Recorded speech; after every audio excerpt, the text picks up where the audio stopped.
piece of mail in my mailbox that had to do with Amendment 5. And so I was pleased to see that. I think there should be more of that. And here's where I think people are misunderstanding. People are saying to me, this is going to hurt seniors and this is going to hurt low-income families. And the reality is, and what they're really saying is, people don't need to be paying more for the milk and eggs and bread than they already are because, life's challenging and things are expensive, etc. And so I sympathize with that. And here's the good news. It's not going to affect things like groceries.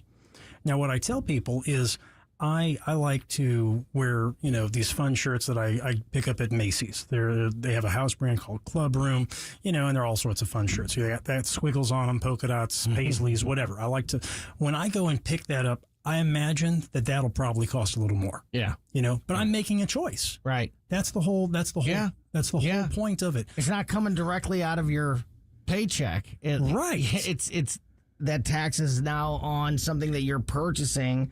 And the good news is that we'll debate and have a conversation about how that's going to look instead of the blind, just we're taking this much out before you even get a say. Exactly. Before you even get to touch it. Yeah. Exactly. That reminds me a lot. We're coming up on July the 4th. And so that reminds me a lot of taxation without representation kind of thing. Yeah, absolutely. Travis Wilson, I know we'll get you back in here a couple times before we get to these August elections. So that means you're going to be here at least 2 more times in the next 33 days. I'm excited about it. In the meantime, if people want to learn more about you and your campaign and the issues that you're focused on, what's the best way to do that? Website, social media, Absolutely.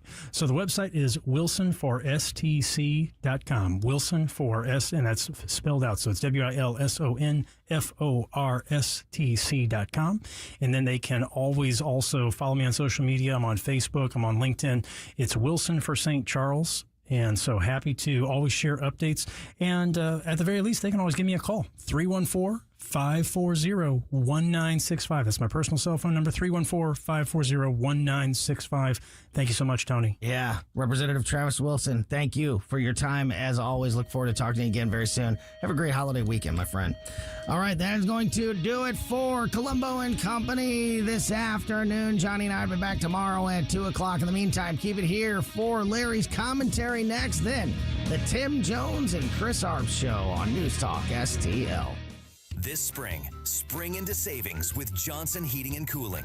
Rebates up to $600 off a complete HVAC system. And here's the deal. Purchase a complete system and get a free humidifier. Plus, financing available up to 0% for 60 months. Don't miss out. These offers expire June 30th. Visit johnson-heatingandcooling.com. That's johnson-heatingandcooling.com. Johnson Heating and Cooling. Your comfort, our priority. This is Larry Connor's commentary on News Talk STL. Do you believe in life after death? Epic Times just published an article from a writer interviewing those who came back from the dead, clinically declared dead, but still lived. All of the events were different, but they all came back, she says, with a similar message. One was a Harvard-trained neurologist who did not believe in life after death, certainly not in God. He came down with a brain infection, given 2% chance of survival. The family took him off the ventilator, but he survived. He says what he learned from the other side, be careful of your beliefs, recognizing that life is unlimited even after death. A 19-year-old baseball player undergoing elbow surgery, his heart stopped. He said, I died with regret. A figure approached him on the other side and said, next time you die, be ready for it. Once recovered, he reached out to anyone he might have done wrong and apologized. A 21-year-old student in surgery realized she was above the surgery table watching the doctors and angels working on her. One voice saying, you're going back, you're going to teach. 30 years later, she is still teaching. When each was asked, do you fear death? Each answered, no. Get more Larry Connors on Larry Connors USA. Tonight at 6 on News Talk STL. The Herzog Tomorrow Foundation provides private school tuition scholarships through Missouri's new Most Scholars program to cover the cost of accessible, high-quality schooling. Hi, this is Myella Esser with the Herzog Tomorrow Foundation. Our private school tuition scholarships wouldn't be possible without the support of generous Missouri taxpayers. If you're a Missouri taxpayer interested in redirecting your tax dollars and sending them to Missouri students in need of a better education, please contact me at herzogmoscholars.org. Better education for students creates a better tomorrow for all. Learn how you can help provide a better education for Missouri students at herzogmoscholars.org. That's herzogmoscholars.org. Also, sign up for The Lion, an initiative of the Herzog Foundation that carries articles covering a wide range of issues facing American families and culture. herzogfoundation.com. That's herzogfoundation.com. I want to share something with you. Cooking a pizza using coal creates an amazing pizza. Only one place to get it, Napoli Brothers Pizza and Pasta in Chesterfield. Of course, they offer a wide variety of pasta, but you just visit the website napolistl.com, dine in or take out, and get ready for patio season. Napoli Brothers Pizza and Pasta in Chesterfield Valley. Try it. You can thank me later. I'm in my late 60s. My husband died a few years ago. He did all of our taxes. I sold a piece of property last year, and I forgot to claim the proceeds of the sale. Next thing I know, I got a letter from the IRS telling me that I owe over $50,000. Now I have a huge tax problem. I don't have that kind of money. I wish I knew who to call.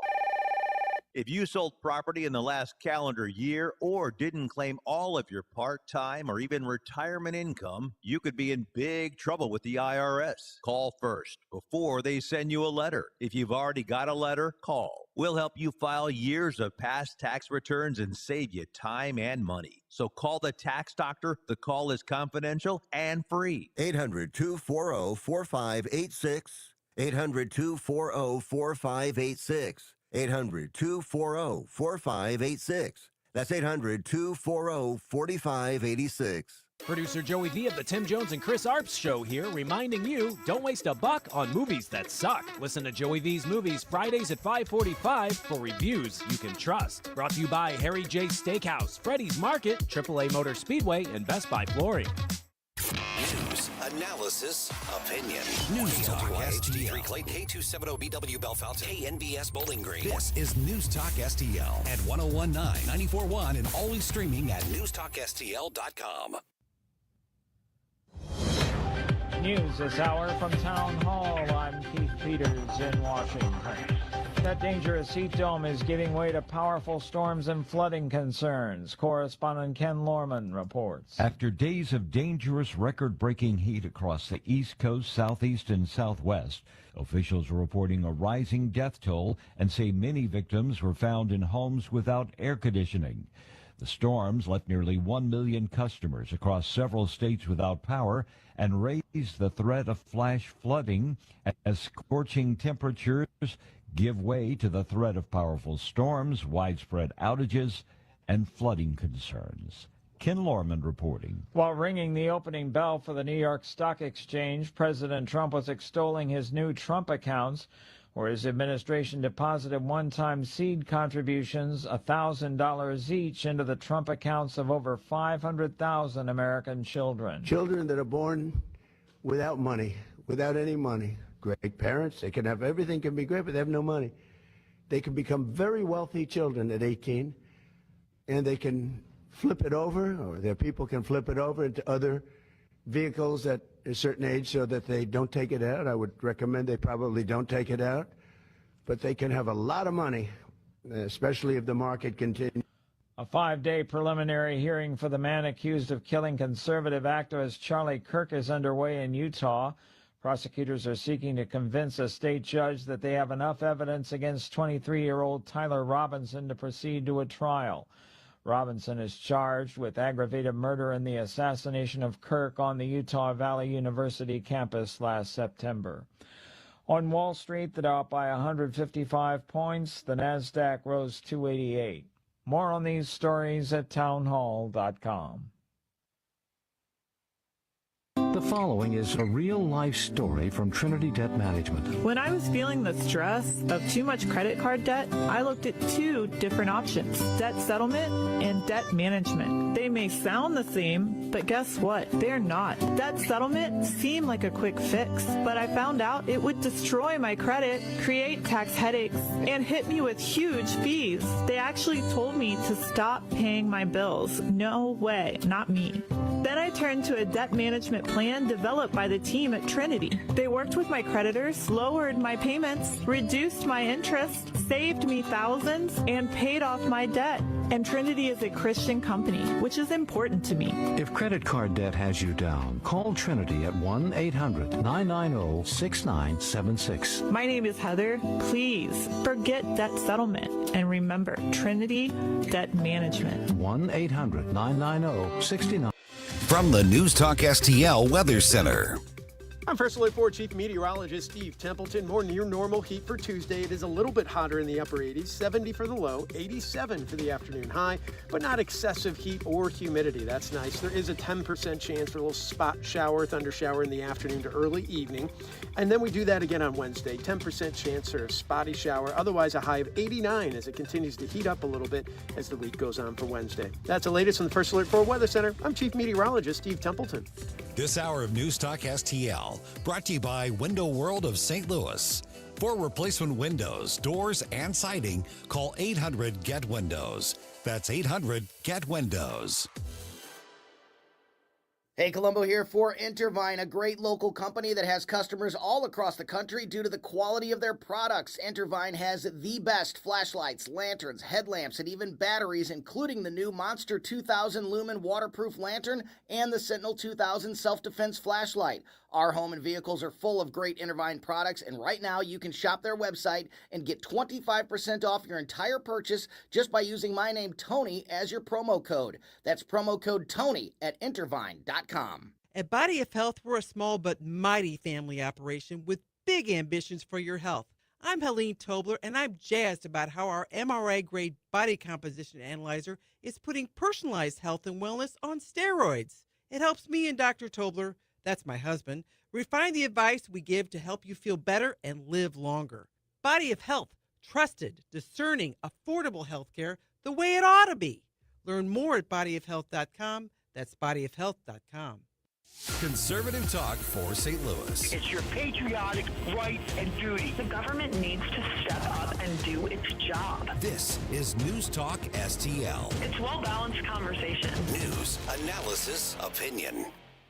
Tim Jones and Chris Arps in the afternoon. The 9 most terrifying words in the English language are, I'm from the government and I'm here to help. The more you remove voting from Election Day, the more opportunity you're offering for people to commit fraud. Are you not entertained?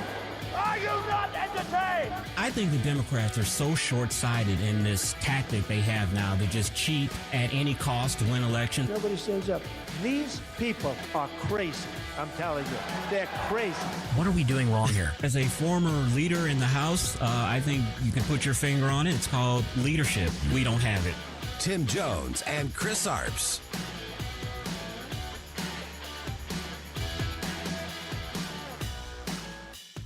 The white flag of surrender at Yorktown, that was a big surrender. Nobody thought that was possible. Ever since, the entire world has been on notice that Americans will never let anyone take our freedom away. It won't happen. And all these talks from the communists, they haven't got a chance. Not even a chance. We don't want communists in our country. It was quite a speech. It was quite a weekend. It was quite the fireworks display at our nation's capital. And we hope you enjoyed it as much as we did. Hope you had a great and safe Independence Day weekend. We're back in action today on the Tim Jones and Chris Arps show. All three of us in the studio. Chris Arps, hope you had a lovely and a wonderful Independence weekend. Had a fantastic Independence Day weekend. Didn't do too much, Tim. Just kind of relaxed. Sat out in the back screened-in porch. Had a bourbon, cigar. Had a pretty good view of the downtown fireworks, and we kind of enjoyed it from there. But a good weekend. That's fantastic. We tried to do as little as possible as well. We were down in the Table Rock Lake region, Branson area. It was absolutely stunning and spectacular down there. Had some really good weather. We avoided the big storms that I know hit a lot of the state. And Chris, because we were out with had the whole family down there, my folks, and it's my 60th.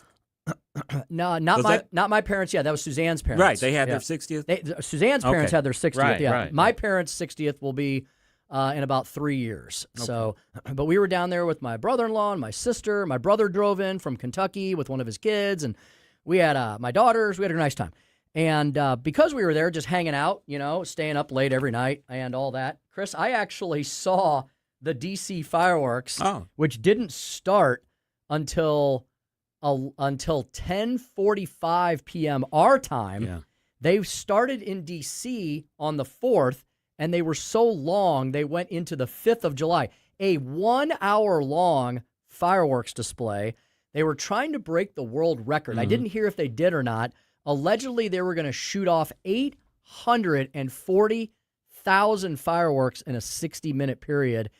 And even though fireworks don't translate remarkably well over television, but these did because there were so many of them. So, yeah, it was quite the display up there. And President Trump brought in the next 250 years in Trump style. And, of course, the liberals had to kind of rain on the parade a little bit. Tim, I read this morning how the city, Washington, D.C., the city, issued a smog alert saying that it was, honestly, that it was, Washington, D.C. was the most smog city in the world for that day. Now, immediately after the fireworks and smoke dissipated, of course, a few hours later, they dropped down on the list, but they had to make sure they put that out, that Washington, D.C. was smog-infested and was the most polluted city in the world for 24 hours. That is too funny. I had a couple friends who were up there in D.C., and I don't know that I would have braced those crowds for any money in the world. It was 100 degrees and all that. That massive storm blew through. But some of the photos that some folks sent me of the Washington Monument with the fireworks around it, really amazing, just really stunning. We do live in an awesome country. There were a lot of great speeches. I watched some of the flyovers on TV with the B-2s and the F-16s and the F-22s. Pretty amazing. Sounds like they put on a pretty good show in D.C. Yeah, I had the opportunity about 3 years ago to watch the fireworks at the mall on the 4th of July, and I would tell anyone that if you ever get a chance to do that, scratch that off your bucket list. Go to the mall and watch the fireworks. And, as you said, watching them explode behind the Washington Memorial or the Washington Monument was just absolutely incredible. An experience I will not soon forget. Chris is here. I'm here. Producer Joey V. He survived the holiday as well. Didn't shoot off any fingers or toes, huh, Joey? Not at all. I was jealous of the Arch on Friday because this DJ played named Zed, and he had lasers going on. He had a drone show with his name behind him. He was playing his music while the fireworks were going.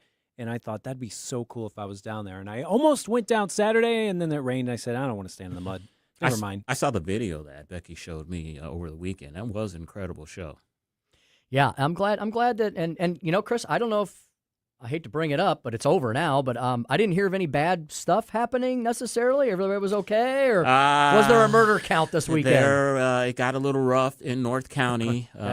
Police, North St. Louis County Police, actually one of the officers, a bunch of juveniles started getting crazy at a quick trip that was in North County. About 100 of them. It was after a pool party, and they all congregated at a quick trip. People were calling the police.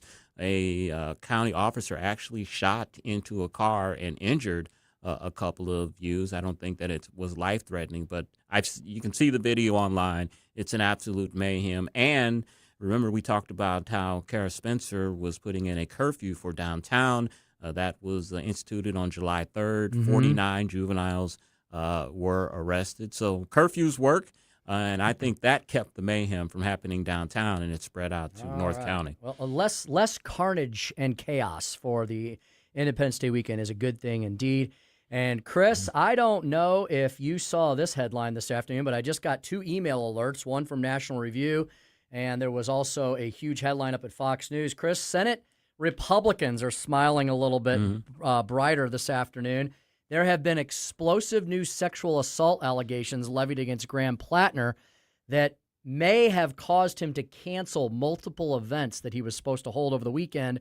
And the phrase that was released from his campaign is that he is, quote, taking the time to reflect on the best path forward. Then it's true, because I saw something on Facebook this afternoon saying that Graham Plattner was stepping out of the race. And, of course, I went to all the news sources to see if it was true, and I didn't see anything about it. So Not yet. Not yet. Not so yet. Obviously, I think all the opponents of Graham Plattner have been waiting to drop some bombshells, and I guess and I would suspect this is the The Democrats are trying to get him out of the race so they can have some reasonable chance up there in Maine. But he's a potentially fatally flawed candidate.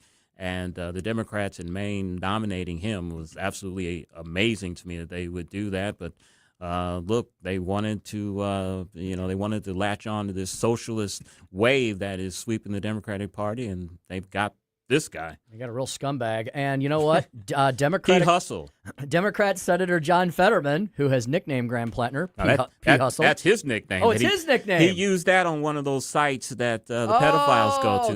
Right. That was his screen name, P. Hustle. That's his grinder nickname or whatever that outlet's called, Kick or whatever it's called. And Chris, get this. Unlike the allegations levied against now Justice Brett Kavanaugh from decades ago that nobody could corroborate, nobody could remember, Chris, these allegations are from barely 5 years ago. Yeah. And they are corroborated. They came from a woman by the name of she's come out in public. Maine resident Jenny Rassicote, 41 years old, told Politico over a course of 3 interviews that Plattner forced her to have sex 5 years ago, which he has categorically denied. The report says that a man Rassicote dated afterwards confirmed she told him at the time about the incident, which was also corroborated by emails between Rassicote and her therapist. And, that kind of dovetails into the criticism that has been lobbed against him. Is a lot of the things with women, some of the other questionable things that he's done has been within the last 5 or 6 years, and he's trying to say, well, I'm a changed man now. But it's like, dude, it's like, if this was 20, 25 years ago, you could probably make that statement. And like, these are pretty recent revelations. How changed can you be in 3 and 4 or 5 years? Yeah, you can't really say, well, the Nazi tattoo was from when I was a youngster and I was an idiot. But, the sexual assault allegations from 5 years ago, nobody should think about those either because, that was so 5 years ago. Exactly. He was a grown man and quite the adult, allegedly, when all of this occurred. I just want to say, Tim, I got to put in a gas report here. You know how gasoline has just skyrocketed during the war now that it's the hostilities have subsided, that gas prices are coming down? I can attest to that. At the height of the war, it took $48 to fill up my little Chevy Sonic. Saturday, I filled up $31.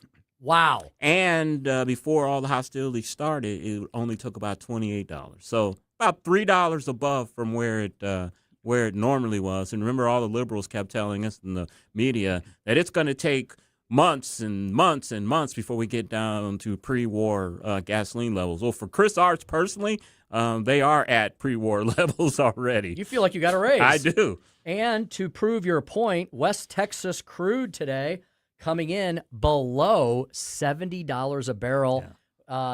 Notching the stock market today at $68.50 per barrel, and apparently still going downward. While, Chris, the stock market today hit another milestone, closed over 53,000 for the first time in U.S. history on the very same day. I mean, dare we say, divine intervention. The Trump accounts were launched, and Donald Trump rang the bell from the Oval Office for the New York Stock Exchange and the NASDAQ. Speaking of stocks, Nancy Pelosi and her husband have been accused of insider trading. Their wealth has exploded since she went into office. Well, Paul got into a little trouble over the weekend. Tim, did you hear about this? He didn't have to fight another intruder off, No, but I think he had a little too much to drink, and he ran into somebody's car, a parked car in Napa Valley, and took off. And they followed him, and he wasn't arrested yet, but he is possibly being charged with a hit and run.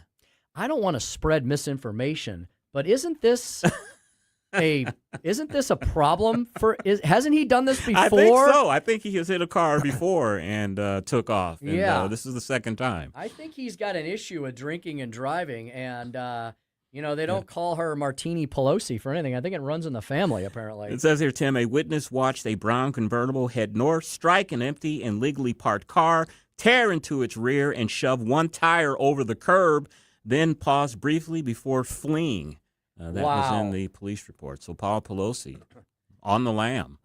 Guess what, Chris? Back in May of 2022, he was arrested in Napa County, California, after a car crash.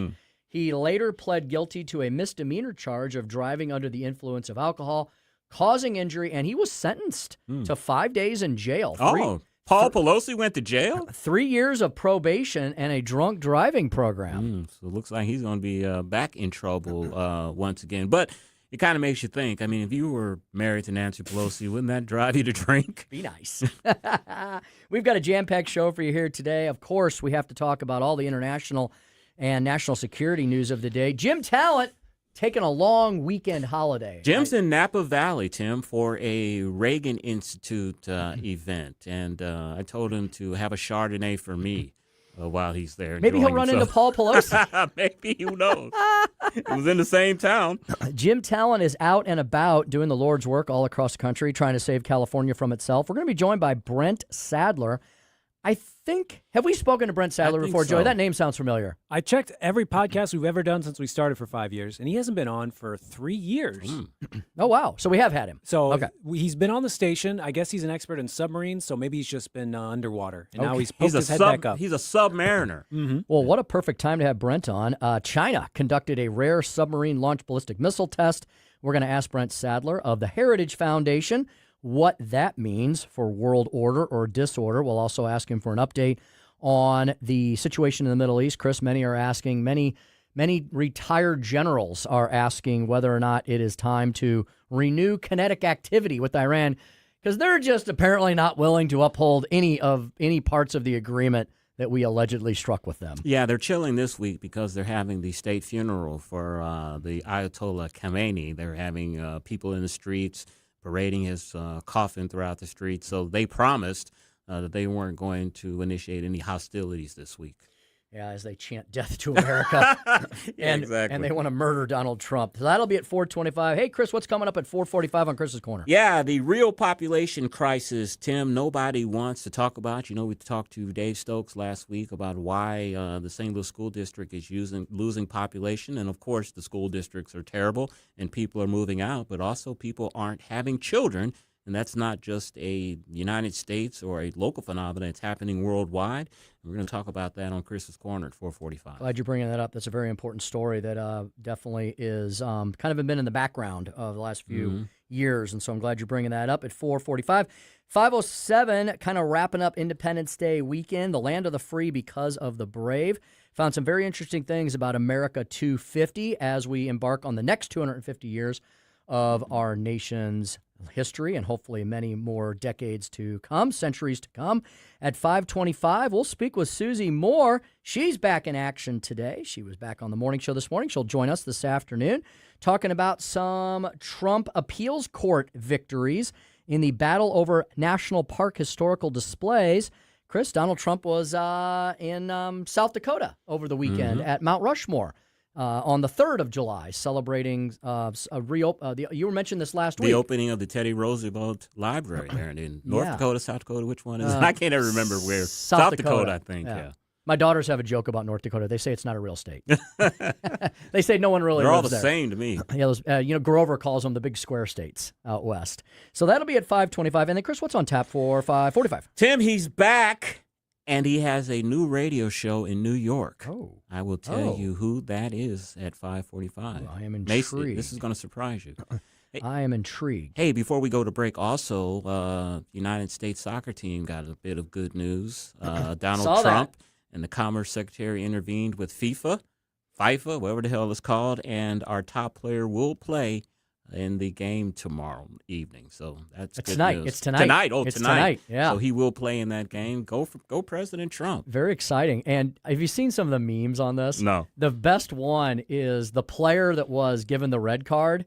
So you've got a picture of him arguing with the ref, and he's kind of pointing his finger at him.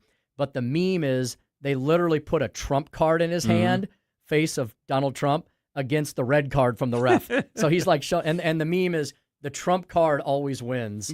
So that's a big game tonight. And Chris, the U.S. has not gone to the quarterfinals in 23 years. And Belgium is pissed, Tim. They put out a statement. They said that the Royal Belgian Football Association is astonished by FIFA's decision to declare suspended United States player Florian Balogun eligible to play in the USA-Belgium match. So they're a little pissed off about that. Yeah, they don't want to play us at full potential, apparently. And the other argument I heard was that Messi, the famous Messi, he's from Argentina.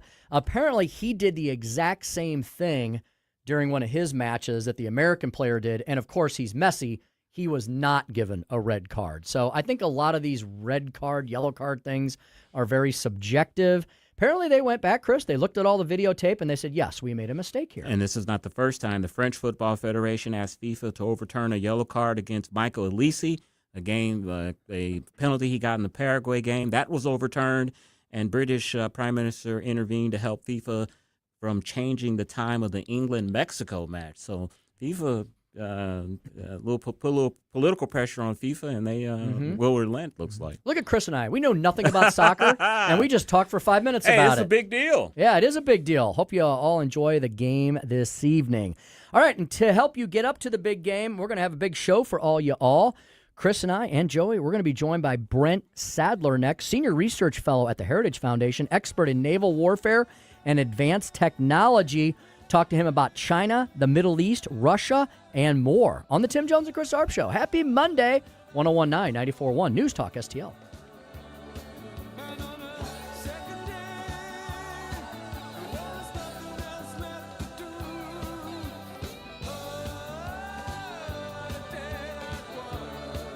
Follow us on Rumble at News Talk STL.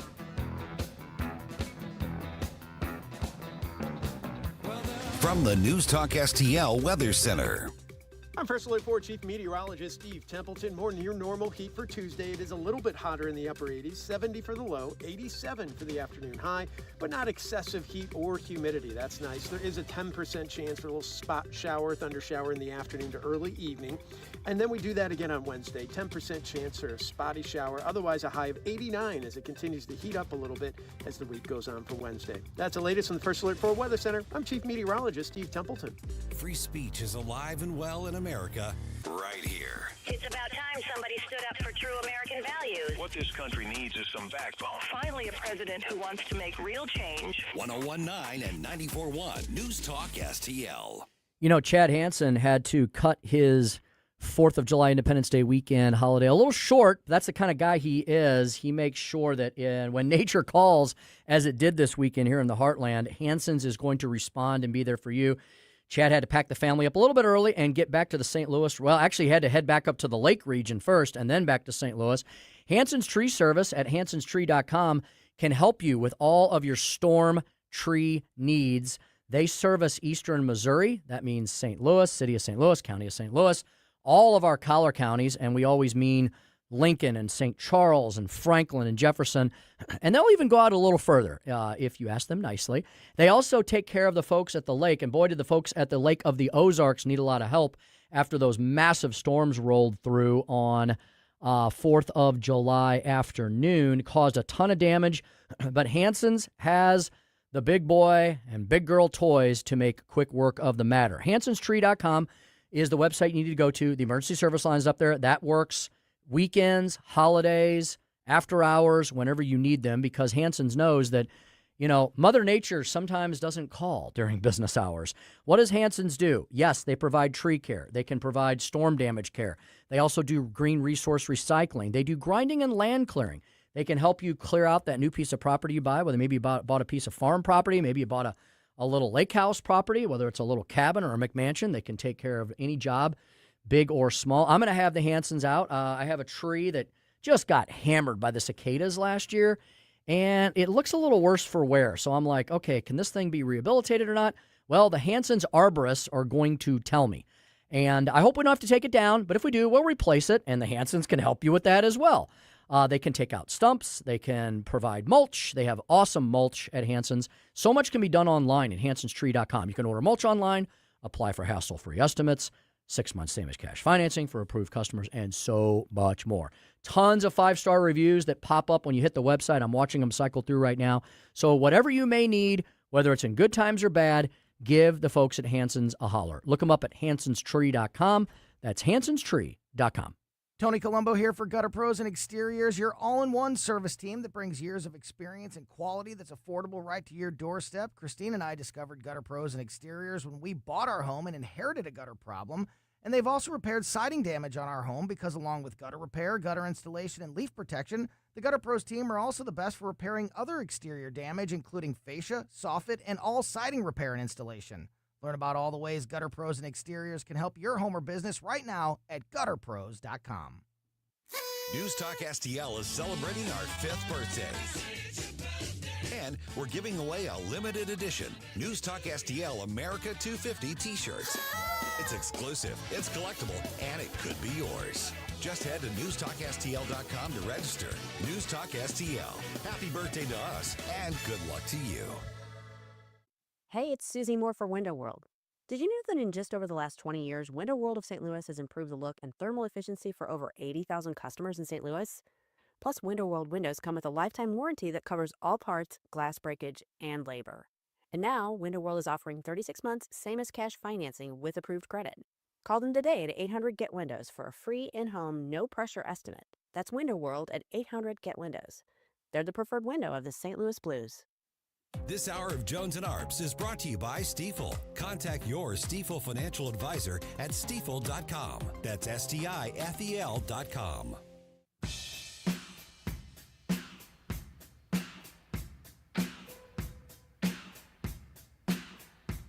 Tim Jones and Chris Arps in the afternoon.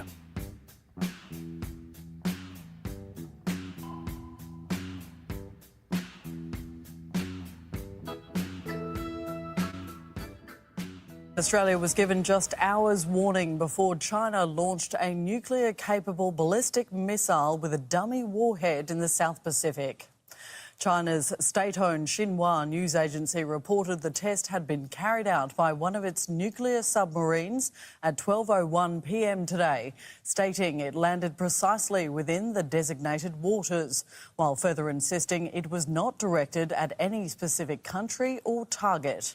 429 on the Tim Jones and Chris Arps show, and as we said, Senator Talent is not here today. He is in Napa Valley. But we do have on the line with us Brent Sadler. He's a senior research fellow at Heritage. Brent, my producer tells me it's been about 3 years since you have last been on the show, and we want to welcome you back once again. Well, thanks for having me on. It's been too long for sure. It has. All right, Brent. I don't think it's a coincidence that in China and Russia are doing these naval exercises at the exact time that NATO is meeting in Turkey. Am I right or wrong about that? I think that's partly true. I mean, there is always, the navies go at their own schedule to meet operational needs and, the availability of the ships and where they are in their life cycle. But certainly Beijing would do something like this for strategic messaging purposes, and certainly NATO meeting does signal that, but there's also things going afoot in the South Pacific as well, security agreements that are being signed by China as well as the Australians in the region as well, trying to push back on those very same agreements the Chinese are seeking in places like Vanuatu and Solomon Islands. Brent, how concerned should the U.S. be about this? And is there anything that our U.S. military should be preparing for? Or should we just presume that our military knows everything they need to know about this and is very aware of what China's doing? Well, the key thing is you have to be present to be able to get the intelligence that's required. You can't get everything from a distance to make sure that you understand the threat from hostile powers' nuclear arsenal, which what this missile is. Launched from a submarine in the South China Sea, being clear as to what the pattern of behavior is for these platforms. You got to be present in the South China Sea. And then in the South Pacific, where the missile is landing, you need to see how it maneuvers and how it operates. And so places like Kwajalein, where we have satellite tracking and even military support facilities, up in Hawaii, in American Samoa, in the South Pacific, these are places that we have to be at if we're going to be able to monitor and understand the threat more clearly. And hopefully we've got the assets our military needs. Judging by what Indo-PACOM Commander Admiral Paparo has been asking for, we still need to do a lot more. Yeah, Brent, we've talked with Senator Talent many times, and he has warned us that the United States is getting behind in terms of our ships compared to China. But he has said that our submarines and things of that nature are way more advanced than China. With their new submarines and their new ships, how advanced are they now, and should we be worried? Yes, this is not the time for complacency, which in fact I think has been the order of the day for multiple decades since the end of the Cold War. And our submarine force, while the submarines are and I'm a submariner, 26 years, very technically advanced, but that advantage is not guaranteed. And the Chinese are rapidly trying to close it. And so it costs a lot to maintain that edge, which is, quite frankly, an advantage that deters China more effectively than many other capabilities that we have, sadly, today, because we've let it degrade to their advantage. When it comes to surface warships, we don't have enough of them. While we may be able to edge out the Chinese one-on-one, that's not how you fight a naval war. You fight as an integrated surface action group or naval flotilla, and so do the Chinese. Add in ballistic missiles and their air force. It's the way they're going to fight. And so it's not going to be a destroyer versus destroyer, and we just don't have the numbers to fight the way we would prefer to fight against China with the cost and the risk that we would think is manageable. They've been spending a decade plus building a very massive modern Navy. Speaking to Brent Sadler of the Heritage Foundation. Brent, I saw several interviews over the holiday weekend with retired U.S. military generals, some of the more prominent ones that you often see up on the major cable news networks, arguing that the U.S. is going to very likely have to get back to what is called full kinetic activity, otherwise known as warfare, with Iran, because Iran pretty much agreed to cease hostilities, but they didn't mean it, right? And they're not really complying with much of anything regarding the Memorandum of Understanding. They said they understood the reasons that Donald Trump wanted a pause in the action, mainly political and economic reasons, but that in order to continue to fully free the Strait of Hormuz, there's going to have to be some follow-up military activity. What would you say about those assessments? Do you agree, disagree? Where do you stand?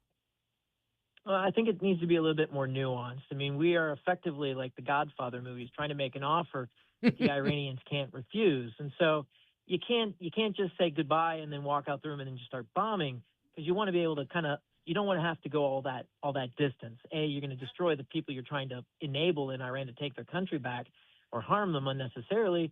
And the workload that we're going to have on the back end of this is going to be a lot higher. So it's better to get the Iranians to get to the right conclusion themselves and enable those that are favorable to us. And so that offer that they can't refuse, and what we haven't really done is we go all negotiations, no kinetic or no military operations, and then the Iranians do something, we go back to kinetic and then pause the negotiation. What we need to do is both at the same time. And so you can have the negotiations going on in Europe or in Oman or Doha, wherever they deign to meet, while at the same time, anytime an Iranian IRGC small boat with missiles on it or an anti-ship cruise missile battery starts moving on the coastline, anywhere on the coastline in Iran, you take it out. No questions asked. You view it as a threat. And I think that's kind of the nuance that the Iranians need to understand that there is no game they can play to string us along. Brett, beside the obvious thing that submarines have a lot of stealth, what are submarines primarily used for in warfare, and what are their capabilities? Yeah, for nuclear submarines, which is what our fleet is, it's to go kill other submarines. It's the apex predator in the ocean. And in the Cold War, it was to go find and kill Soviet ballistic missile submarines that were going to target American cities for destruction. That was their primary role. The secondary is our ballistic missile submarines, a second order or second strike capability as a deterrent, nuclear deterrent. And those missions are the top of the list. Behind that are things like intelligence gathering, because they are very sneaky. They can't be easily found, if ever, by an enemy. And the other part of it is providing long-range strikes like Tomahawk cruise missiles that you see time and time again launched against adversaries, most recently Iran. Brent, how important has submarine? How important have our submarine assets been to the Middle East conflict? I saw a chart the other day showing how many of our naval assets are in that region, and it was a big chart with a lot of names of USS this, that, and the other thing. Are the submarines? Are any part of the submarine fleet there, or do we even know that because they're a little more, as you pointed out, silent and deadlier than everything else? Yeah. Yeah, it is the silent service, so we won't know for a long time what actually they were doing. We do know in the early days of the conflict, for the first time since World War II, a U.S. submarine sank a hostile warship with a torpedo, and that was off the Sri Lanka in international waters. We also know that there were reports that cruise missiles, Tomahawks, were launched early on from U.S. submarines. We don't know which one. Could have been an SSGN, which are these big missile carriers, a repurposed ballistic missile submarine, or an attack submarine. But they're there. If there's an aircraft carrier strike group, you can guarantee there's probably a couple submarines not immediately nearby, but certainly in the theater, in say the Arabian Sea. Right, we know that drone warfare is now a huge part of modern warfare. We've seen how effective they've been for Ukraine against Russia. We saw during the war with Iran how they used drones to attack ships and to attack their neighbors. I read somewhere a few months ago that the United States has developed a technology to stop swarms of drones that basically they fire something at them and they drop from the sky. Is that technology now available? Is it still experimental? And why wasn't that used during the war? So there's electromagnetic pulse, which was discovered during the atomic bomb testing, which basically fries all the circuitry. And during the Cold War, we used to spend a lot of money to harden all the circuits in our aircraft, ships, and headquarters, so they could weather that radiation, that radiomagnetic field pulse that would fry the circuitry. We've gotten away from that during the post-Cold War because we thought nuclear war was, of the bygone era. We're starting to rediscover that. But that same technology is being miniaturized and put on missiles and put on like guns that you sometimes see these funny-looking like guns that are used to kind of send out a pulse. This is probably what you're seeing there is a radio frequency to disrupt the signals that those drones rely on. But there are other techniques, simple things like using hawks, train a hawk to go take them out at airports. Very effective and cost-effective way to do it. Another is to basically just build out nets that you launch from a gun and you shoot and take out the drones. Or what the Russians do, they build these highways that are aligned with nets that prevent these small drones from getting in there. Doesn't really help you against a missile or the big ones that just go on a kamikaze attack. But the vast majority of these small ones, you're going to see things like fishing nets as a defense. What is PETA going to say about us using hawks against drones? Oh, my God. I think you're not hurt. The hawk's actually kind of doing what it loves to do. And certainly as long as there's a reward with fish or small prey at the end of that, I think they're more than happy to do it. Oh, I didn't think the hawk survived. Oh, no, they survive. The small ones, not the big ones. Okay. They grab it with their claws and bring it down to the ground. Ah, okay. Or just take it out of control. Got it. Peregrine falcons love to go after other birds. Another one trained to go after these things. Speaking of Brent Sadler, Senior Research Fellow at the Heritage Foundation. Brent, while many of us were off for the weekend, it seems that President Trump rarely takes a moment off. And I saw this headline that caught my attention. The fact that the president held separate phone calls with Vladimir Putin and Volodymyr Zelensky over the last 48 hours or so. CBS News reporting that along with many other outlets. Brent, what did you see anything that gave any indication of what might have been discussed and whether or not there is some maybe glimmer of hope that that particular conflict, which is years now in the making, might be headed towards a conclusion or not so much? Yeah, I mean, I think it's been notable what's been happening on the battlefield. It hasn't been in the front page news or even in page 2 or 3, but given all that's happened in Venezuela beginning in January, then into Iran till this day. And that is the Ukrainians changed their tactics and they started exacting very large casualties on the Russians. The Russians still have kind of taken a brunt force kind of approach to their frontline combat operations. And they've been losing anywhere between 30 to 50,000 soldiers a month since February. And the Russians are still trying to adapt to it. And the Ukrainians have also launched a series of very spectacular, some very large raids on St. Petersburg, Moscow, at times, politically sensitive places that are starting to take the fight to the Russian people in a way that they have not been able to do or not chosen to in the past. And I think Putin's under a lot of pressure. He just in the last 24 hours has launched a ballistic missile attack on Kyiv.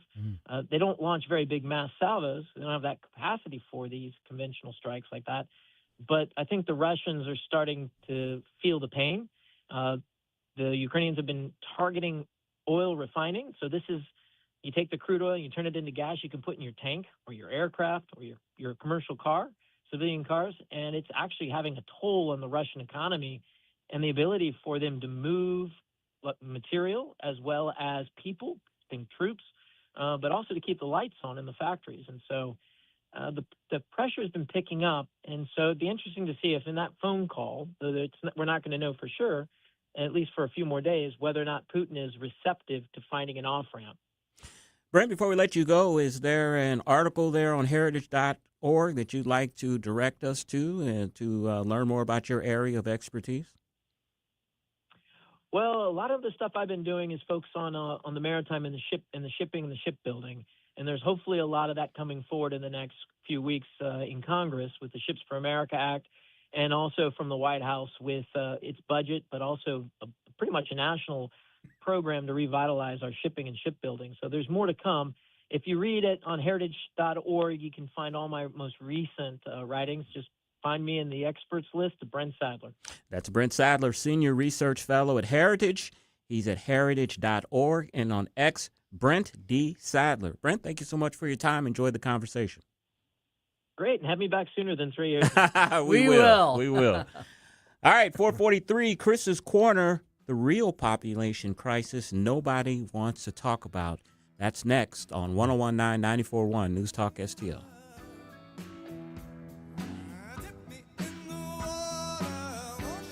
Like and subscribe to us on Rumble. News Talk STL.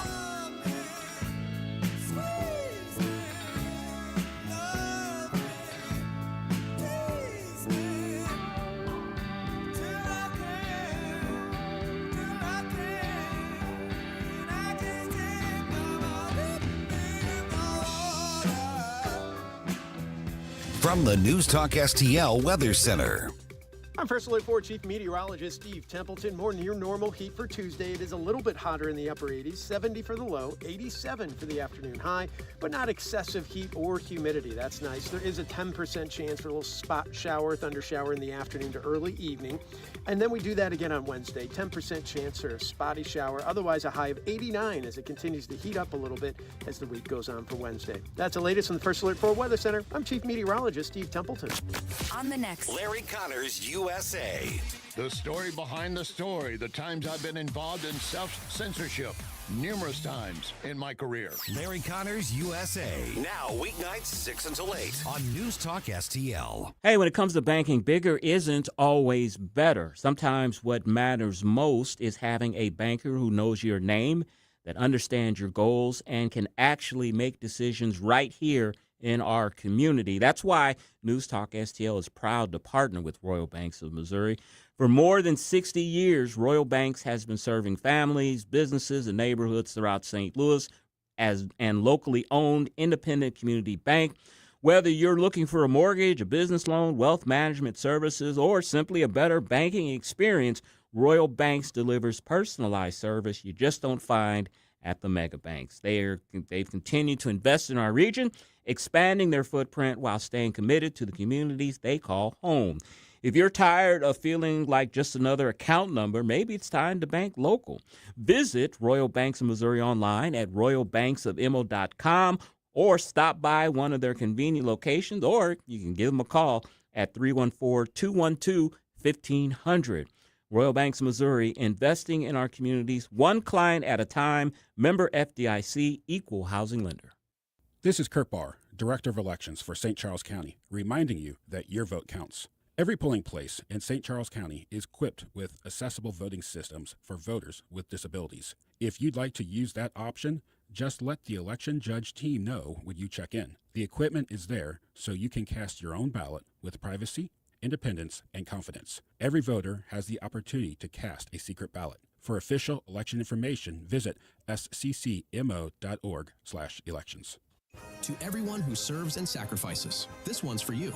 Heroes Care is giving away 1,000 suits to our heroes. Active duty, retired, guard, or reserve, military, police, fire, or EMS, just show up with your ID and a suit is yours. That's Saturday, July 18th, 9 a.m. to 2 p.m. at the Heroes Care store in Gravois Village Center, Jefferson County. For those who sacrifice every day, we simply want to say thank you.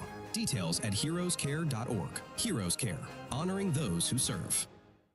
This hour of Jones and Arps is brought to you by Stifel. Contact your Stifel financial advisor at stifel.com. That's STIFEL.com.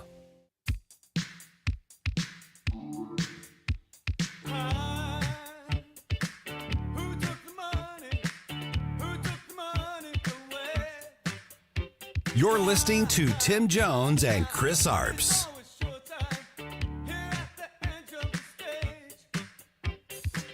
Since 2007, the number of Americans having babies has dropped 23%, and that means not enough kids are being born to replace older workers or those that die. If this trend continues, or unless immigration levels change, the nation will have 8 million fewer residents by 2055. Chris.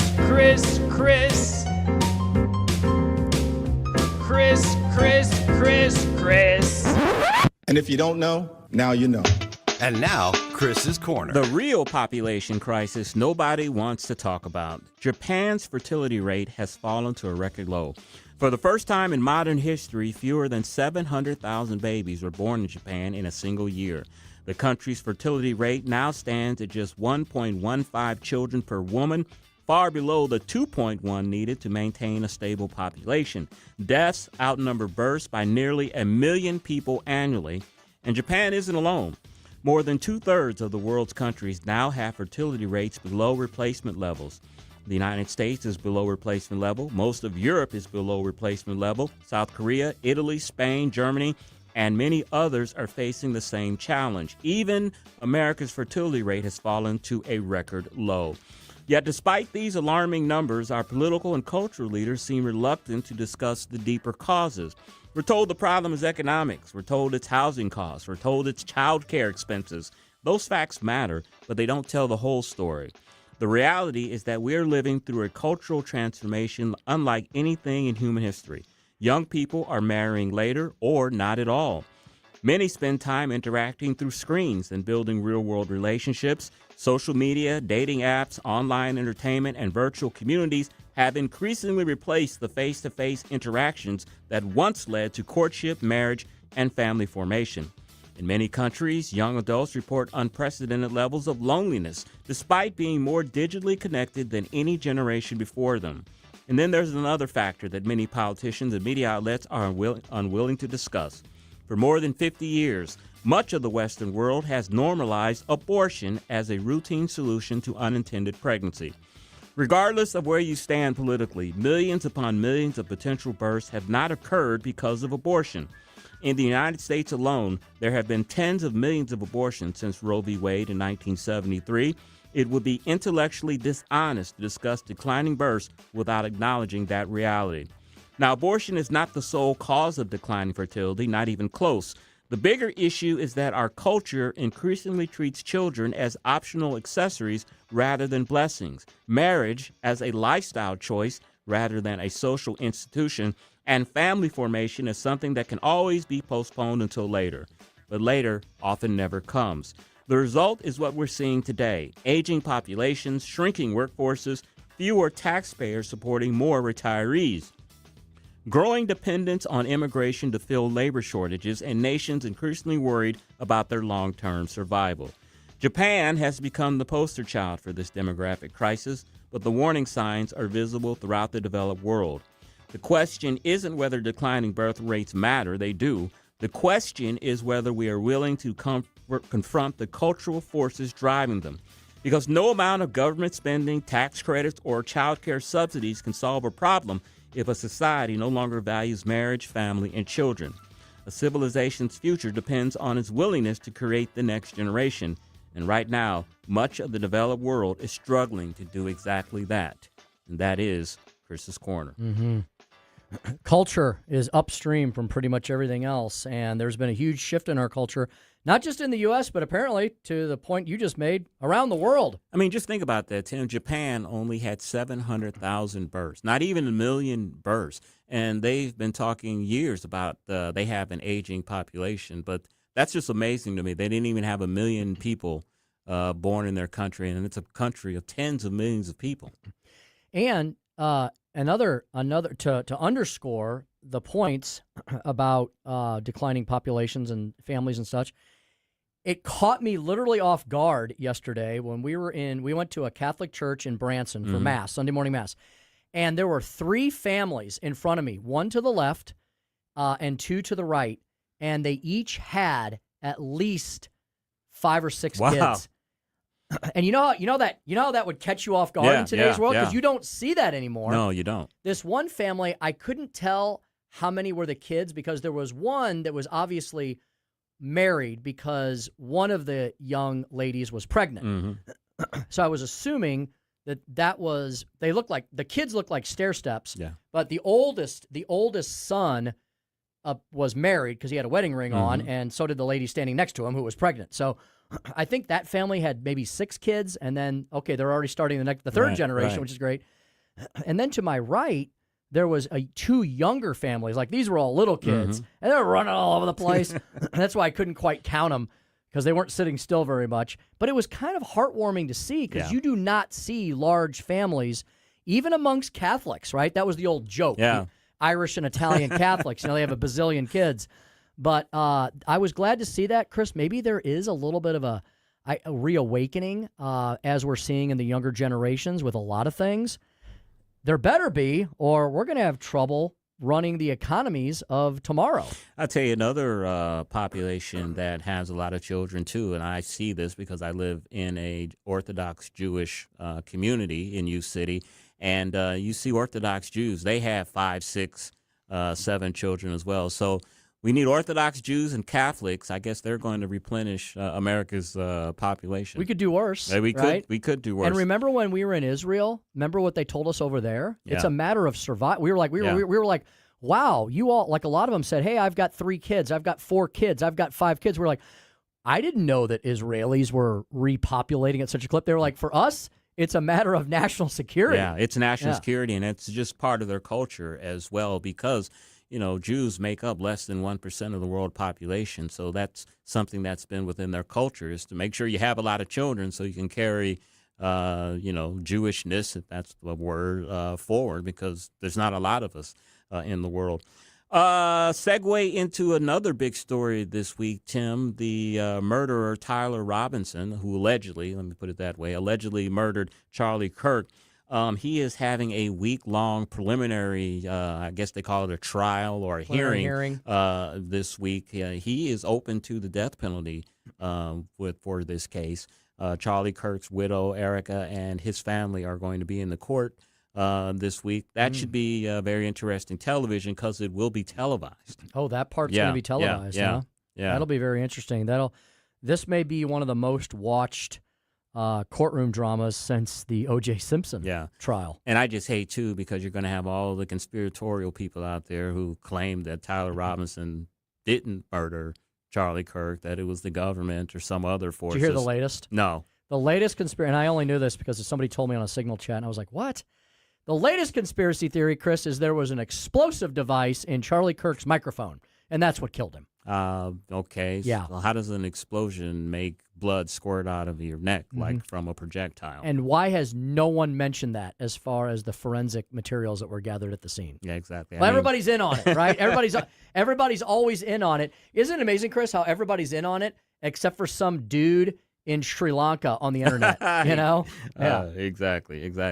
All right, Tim, what are we going to be talking about on Speaker Stump Speech? The land of the free because of the brave. Chris, I have some anecdotes from this last weekend, specifically I have a story from a congressman I never heard of. Oh. An Ohio congressman penned a short piece about what he thinks is great about America on the 250th. It's a very short piece. It's very simple, but I think he hits all the points that we may take for granted about the great nation we live in. You know, speaking of elections, I'm getting worried about this Texas race, Tim. You remember last week I showed you the poll, Texas poll, that showed that Tallarico and Paxton were tied 47-47.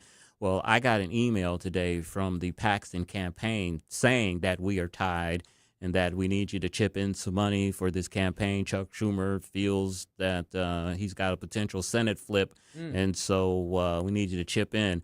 It's kind of ominous when the candidate admits that he's tied, and for him to be tied with this far left radical guy in Texas makes you a little worried. I hope that's just a campaign ploy to get you to send him $25. I hope so too. Yes. All right, and then we're going to speak with Susie Moore. She's the editor at redstate.com. We'll talk about Trump scores and appeals victory. And at the end of the show, he's back. He has a radio show in New York, and I'll tell you exactly who that is at 5:45. 1019 94.1 News Talk STL.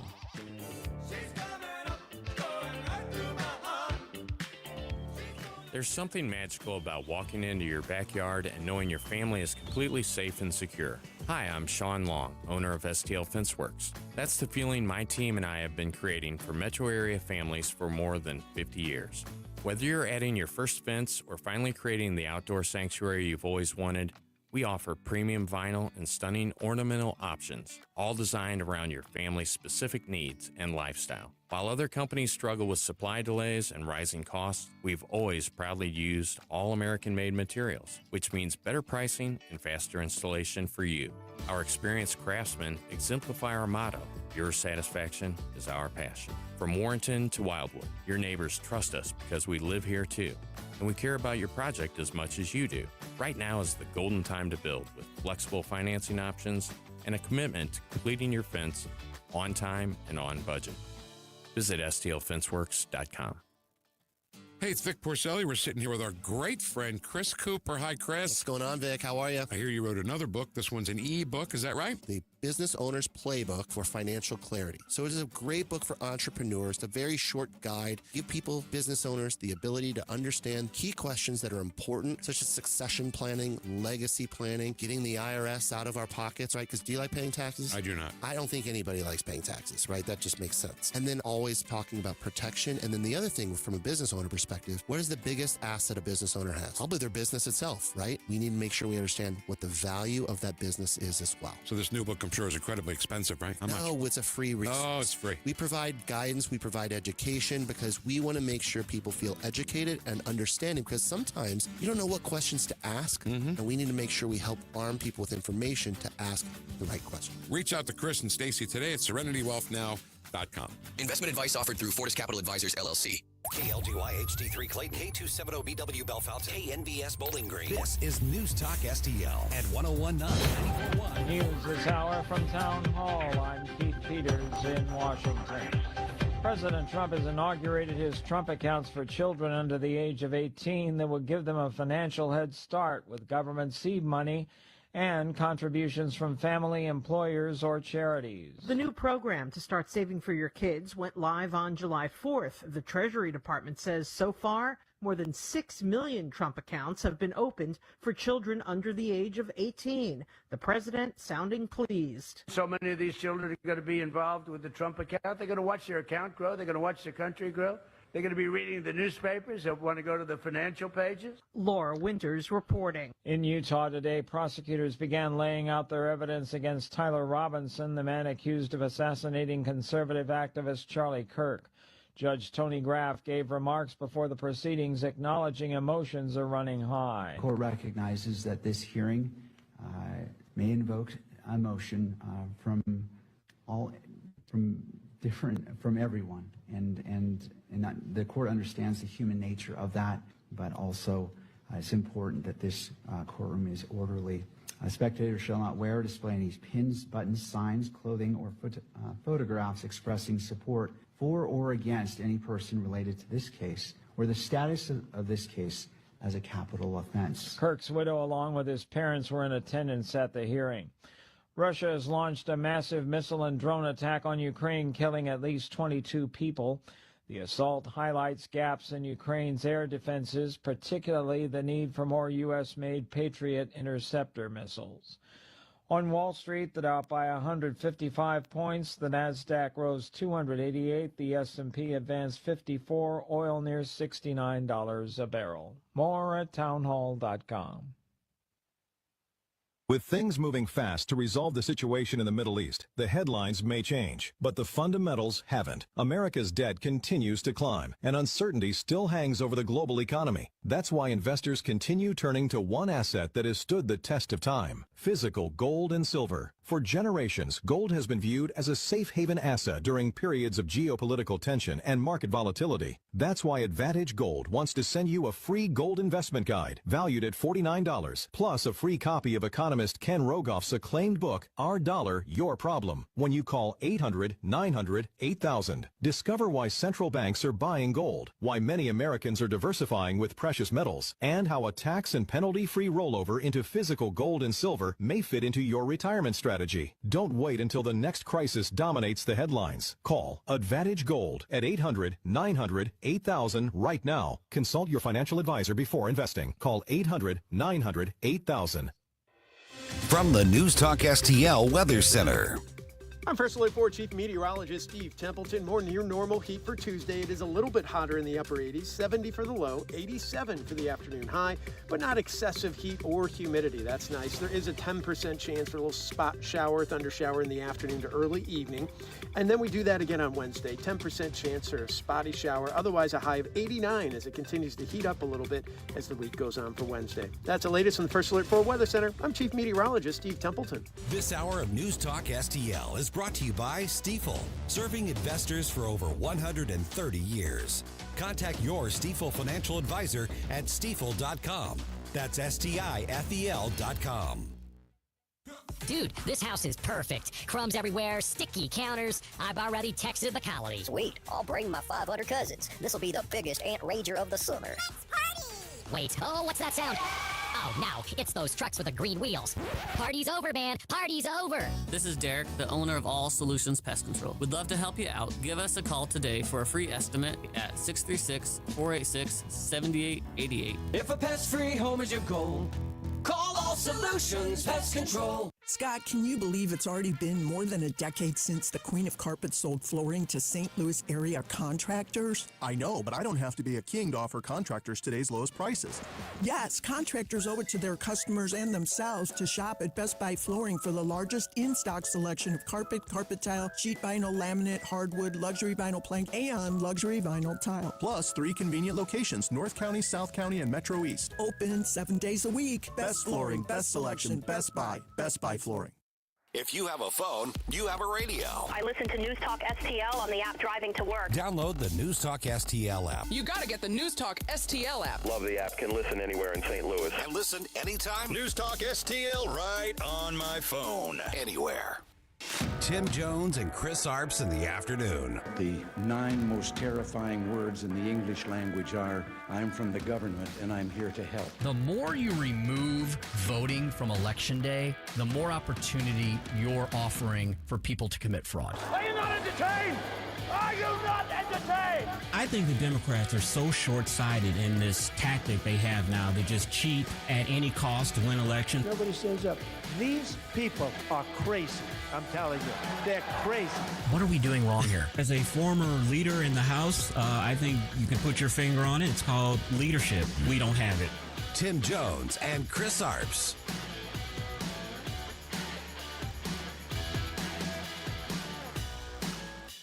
Some within your party who are saying things like we should be ashamed of America. The government should seize the means of production, that we maybe in some way deserved 9/11. What do you do with those factions of your party? Well, first I say, what the representative was saying is powerful and correct in the idea that making sure that we have an economy that works for everybody is something that is powerful. A lot of the stuff that I'm hearing about the labels and all this kind of stuff, I'm going to be very honest with you, it's a very Washington game, because for people inside of communities that I'm in every single day, people just want candidates that actually working and getting things done. Yeah, Governor Wes Moore there, Chris, from Maryland, saying, oh, all that crazy communist stuff, yeah, they don't really mean that. That's just how they're trying to get elected these days. Just ignore the nut jobs over there in the corner.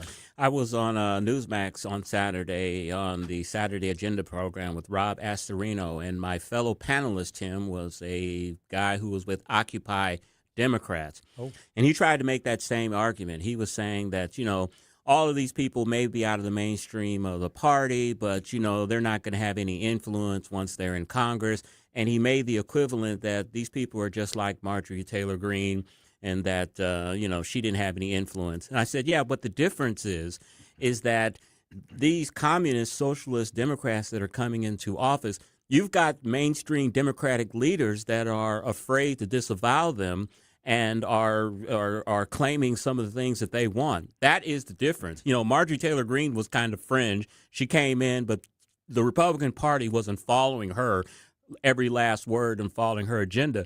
The Democrats are following the Democratic Socialists of America's agenda, and that's the difference. It's a great point. And Marjorie Taylor Greene's gone. Yeah. She retired. She gave up. She went home. AOC, what are they going to say when it's Speaker Alexandria Ocasio-Cortez and Senate Majority Leader Bernie Sanders? I guess the crazy commie socialism will then be real. And, Chris, at that point, it'll be too late for the Democratic Party. They're just sitting. They're scared. So they're sitting idly by, and with the exception of John Fetterman, nobody's really pushing back. And even Wes Moore there is basically saying, oh, that stuff's not real. It's very real. One of them is running one of the largest cities now in the United States of America, Mondami. Or you could have Senator AOC could have that, and Senate Majority Leader Bernie Sanders. AOC endorsed the radical candidate up in the Michigan Senate race, Saeed, whatever his name is. Yeah. He's a total Democratic socialist.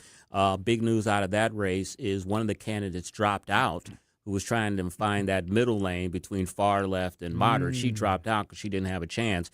Democrats had been urging her for weeks to do that. They are really afraid that this Syed gentleman may win this primary. And I'm sorry, Tim. We saw Democratic Socialists win in New York, pretty blue. We saw Democrat Socialists win in Colorado, pretty blue. I don't see a Democratic Socialist being elected a senator from Michigan. Michigan is a border state, a purple state. I don't see Michiganders putting a guy like that in the Senate. Yeah, not yet. I think what people are worried about, though, is we never thought they'd be actually elected anywhere, and now they've made inroads. And even though the polling so far shows that for the majority of America, we oppose socialism, that's true. You just get really worried. Look, it used to be something we used to make fun of. We never thought that there would be a squad and a crew in the Congress. We never thought that Bernie Sanders would be so successful in moving the Democratic Party. So I think everybody's just worried, like, okay, is this eventually going to end? Is somebody going to wake up and go, okay, we're done with the experiment now. Yes, communism and socialism are failures. Or are they going to keep making progress, which is the worry? They've changed their tactic. They're not out on the rooftop shouting, workers of the world unite. They're talking about health care. They're talking about affordability. They're talking about rent and young people being able to buy houses. Those type of issues appeal to people that are on the margins, and that's why they're winning. They're not saying they're totally democratic, socialist mantra. They're trying to soften what they're doing, and that's why I think they're having some success. Yeah, Mondami is an incredibly skillful politician. You may not agree with any of his policies, and I would bet nobody in our audience does, but you cannot take away from him that he is incredibly clever with the way he describes what he's doing. Chris, yeah, they're staying away from all the hot button socially conservative or socially social issues. They're staying away from all the social issues. And like you said, they're appealing to pocketbook. They're saying, oh, well, if we just try it a different way, then everyone in the country will be fine. And they're not saying by taking the means of production and nationalizing everything. They're not saying how they're going to do it. Yeah, and Steve Bannon is where he said Republicans are not taking this threat serious enough. He said, quote, they campaign as anti-establishment. It's very smart. They're not really even campaigning on Trump. he gets a mention, but they're very much like the Tea Party. I like old Breitbart. They're against the Democratic establishment, and that's why they're being successful. Indeed. Welcome back to the Tim Jones and Chris Arps Show. We are about to embark on our next 5 years. The country celebrated 250. We're celebrating 5. And in order to properly celebrate, we're giving away gifts every weekday in July. Every winner that we draw will receive a limited edition America 250 News Talk STL t-shirt. They're nice T-shirts. Chris wears his often. I love mine. I wear mine a lot. They're absolutely fantastic. They're great cotton. It's a collector's item. Yeah, they're really nice. Red, white, and blue lettering. All you have to do, very simple. You go to newstalkstl.com to enter. No crazy games to play, sounds to listen to, times to listen. Just submit your information. And if you say something nice about producer Joey V, you might get an edge on winning. Right, Joey? Of course. I'm sending out emails right now to the first few winners, actually. And we've already got, 50 people that submitted entries from last week, and it's all day, every day. Submit over and over and over. I don't care. Yeah, fantastic. July 19th is our official 5th anniversary birthday celebration, and we're going to be celebrating all month long with all of you all. Thank you so much for making us the number one source for live and local conservative talk. Just 5 short years. Chris, I went to our Facebook page the other day. Yeah. It has ticked up from 6,300 followers to now 6,400 followers. Just in the space of a week, we ticked up another. Hey, folks, you know what would be a really great birthday present for us? Get us to 10,000 before the end of the year. Before the end of the year. I thought you were going to say by the end of the month. I'm Probably like, that not, may be a little aggressive. Probably not going to happen. But you could help us in our 5th year. If we could hit 10,000, that would be remarkable. The fact that we've got almost 6,500 followers in barely 5 years of existence, that's pretty impressive for a little radio station that did not exist. We're a big radio station now. We have 6 live and local shows every day, incredible weekend programming. Thank you all very much for making us number one for live and local conservative talk. I concur. All right, we've got Susie Moore coming up after the Speaker's stump speech, and then Chris is going to tell us about the fact that he's back. Do you have any clue who I'm talking about? I don't, and he has a new radio show. He has a new radio show. In New York City. I'm guessing Don Imus, even though he died in 2019. No, not Don Imus. That's going to be a great segment indeed. Then we turn it over to Larry Connors USA. Tonight, U.S. versus Belgium in the big football match, as the Europeans call it, the big soccer game tonight. The World Cup continues. The U.S. playing for only its 3rd trip to the quarterfinals. Go USA. Very amazing indeed. It's going to be a wild game, and we'll tell you all about it tomorrow. All right, how about without further ado, we do today's Speaker Stump Speech. Listen to me, listen to me. I'm very consistent. I'm a very stable genius. It's time for the Speaker's Stump Speech, sponsored by Hanson's Tree Service at hansonstree.com. Today's a historic day as we begin America's 250th year. We're launching what's called the Trump accounts. You've been hearing about it. And this was something that was made possible because of the great, big, beautiful bill. Otherwise, you couldn't do it. We got it approved. Ted Cruz is here, and he helped us a lot. And I want to thank you, Ted, and to ensure that every American child is born with a head start and a fair shot at the American dream, because by the time they're 18, they could have a lot of money. They go up with the market. Think what would have happened if we invested $1,000 in an account, even Brad and Mike, Susan, if we invested $1,000 in an account a year ago. It's like would have doubled. And because the market, we're riding the hottest stock market in history. And the president, who is, he's sometimes known for some braggadocious behavior. He's absolutely right there. The market just hit an all-time high again. I think this is the 4th or 5th time in Trump 2.0 that the market has crested its previous historic mark. The market now over 53,000. And Donald Trump is right. I mean, look, despite the fact that the guy, you may or may not like the tweets, you may or may not like the attitude, he's right when it comes to a lot of things. And he's right about the compound value of money. How about that? How about instead of giving our money to the government to do Lord knows what with, mainly to waste and pilfer away, that the government gives us just a little bit of seed money for our kids, for our next generation, for our future. And the compound value of money is really something that every child should learn very early on, and that's the whole purpose of the Trump accounts. Yes, people could literally have hundreds of thousands of dollars for their kids by the time they hit 18 if they properly seed those with just a little bit of money every year. If you look at the history of the Dow Jones, going back to its inception, it is a hockey stick line of a diagonal climb. Americans now have one of the highest GDPs per capita in the world, even compared to communist China, which is the second largest economy after us. They pale in comparison. I heard the stat today.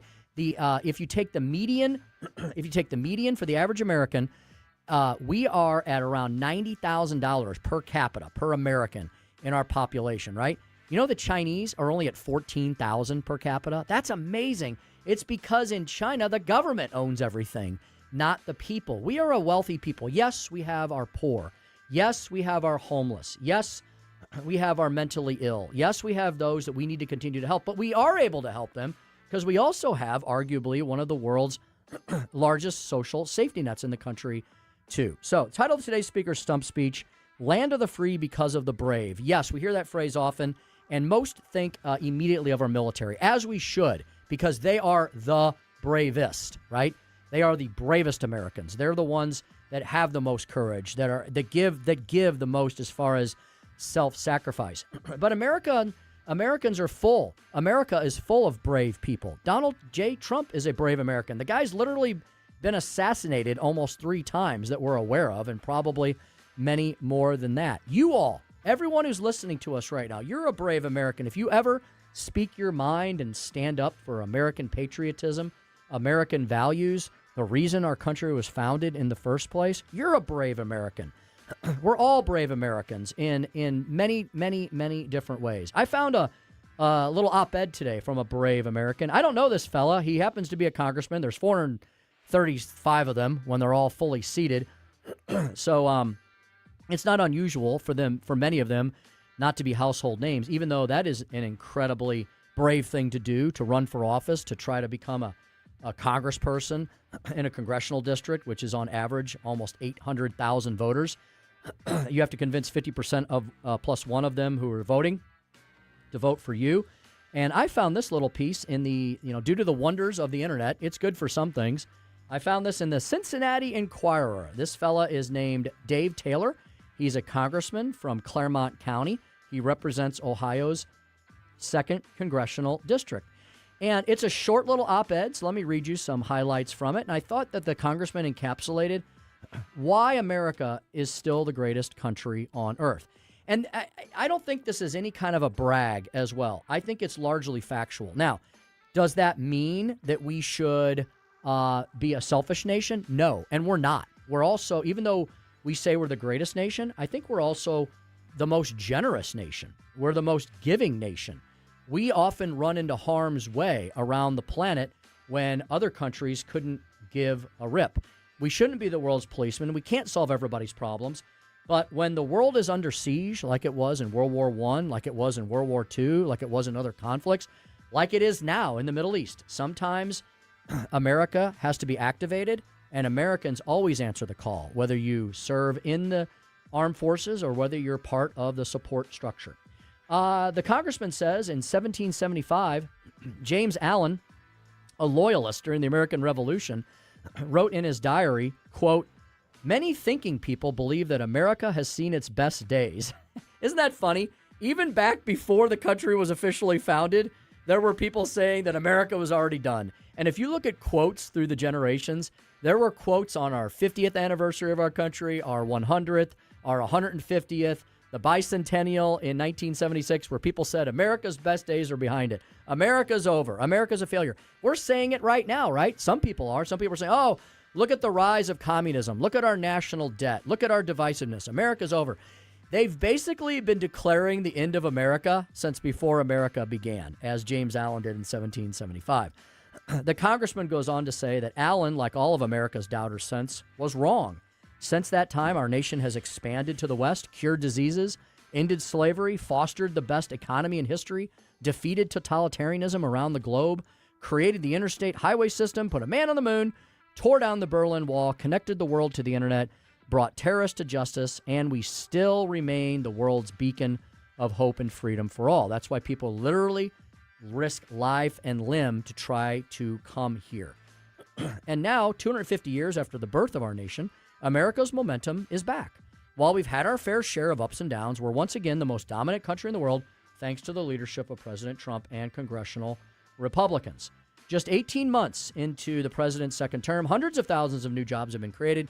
Real wages are up $1,400 on average, and over $10 trillion of investment is being pumped back into the American economy. Additionally, thanks to the One Big Beautiful Bill, the Working Families Tax Cut, tax refunds were 11% higher, putting more money back in the pockets of more Americans. Our country is embracing law and order again, deporting illegal immigrants, fighting fraud, and others, protecting tax dollars and American families from crime. To that end, the congressman says he was proud to see his bill, the Deporting Fraudsters Act, pass the House this past March. His bill would hold illegal immigrants accountable by making the act of defrauding the United States government or stealing benefits intended for taxpayers a deportable offense. That sounds pretty reasonable. This is common sense, yet 186 of his Democratic colleagues voted against the bill. Not all of them, but a big chunk of them. Congress has also made progress on critical legislation, including the Farm Bill, Surface Transportation Reauthorization, and many other such priorities.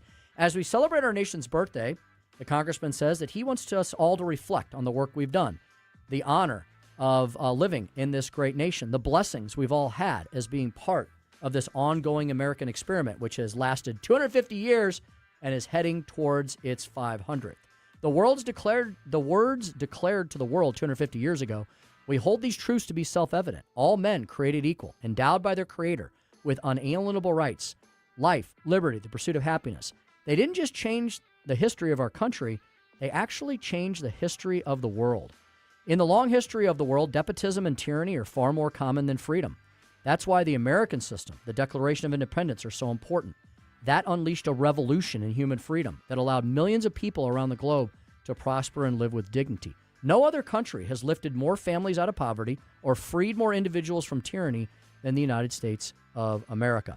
Our nation is still that shining city upon a hill where all dreams are possible and where we all should pledge our sacred honor to continuing to make this greatest country on earth continue to be one for our children and grandchildren. The land of the free because of the brave.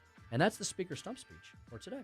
Greatest country on earth. There's no other place on earth I would rather live. And those who don't like being here to talk about all the country's warts, I think those are people that never achieved their American dream and feel that they can achieve their American dream.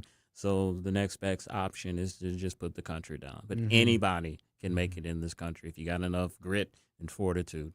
Indeed. I truly believe that. Could not agree more. And if you don't think that's true, go somewhere else and just check it out briefly, and you'll come running home quickly. Exactly. Indeed. All right, Chris, we're going to talk to Susie Moore next. She's, of course, our intrepid co-host of the morning show with Mike Ferguson. She's the host of Red State Radio.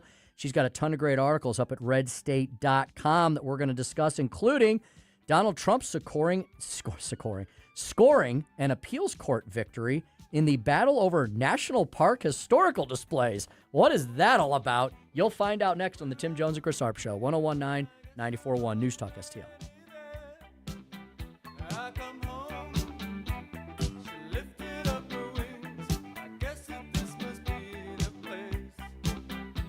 Like us on Facebook at News Talk STL. From the News Talk STL Weather Center.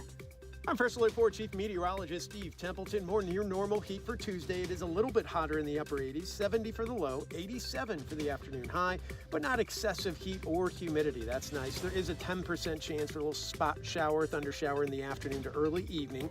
And then we do that again on Wednesday. 10% chance for a spotty shower. Otherwise, a high of 89 as it continues to heat up a little bit as the week goes on for Wednesday. That's the latest from the First Alert 4 Weather Center. I'm Chief Meteorologist Steve Templeton. News, analysis, opinion. I want to see people go to jail. I want to see people pay the price for abusing taxpayer dollars. And I think the American people are sick and tired of it. 101.9 and 94.1 News Talk STL. Speaking of great Americans, let me tell you all about Correll Roofing Co. and Curtis Correll, the founder of Correll Roofing Co. You can find him online at CorrellRoofingCo.com. That's 2 R's and 2 L's, CorrellRoofingCo.com. They are a fantastic roofing company. Curtis Correll, the founder of Correll Roofing Co., has over 20 20 years of experience in the business. He's entering his third decade as a roofing specialist in this region. He's been up on more roofs in his lifetime than many of us probably see. And Curtis Carell has the experience and know-how, along with his entire team, to make sure that your job gets done right the first time. Are you worried about the storms we've had this spring and summer? Well, you probably have much reason to, because they've been pretty ferocious. Do you know what to look for on your roof? Most of us homeowners don't, right? That's why you should get a specialist up on your roof who can tell you almost immediately whether your roof has had wear and tear damage, hail damage, wind damage, any kind of storm damage, and that would be Carell Roofing Company. They're at CarellRoofingCo.com. They will assist you from the very beginning of your project. In fact, if you've got like a hole in your roof, like if it's obvious it's damaged, they'll get out there right away. They'll tarp your roof, and there'll be no fee for that, and then they'll work with you on replacement. They also do siding and gutters. Yes, they do roofing, siding, and gutters. They do the whole thing. You don't have to call 3 separate companies. You can do it all through Carell Roofing Company.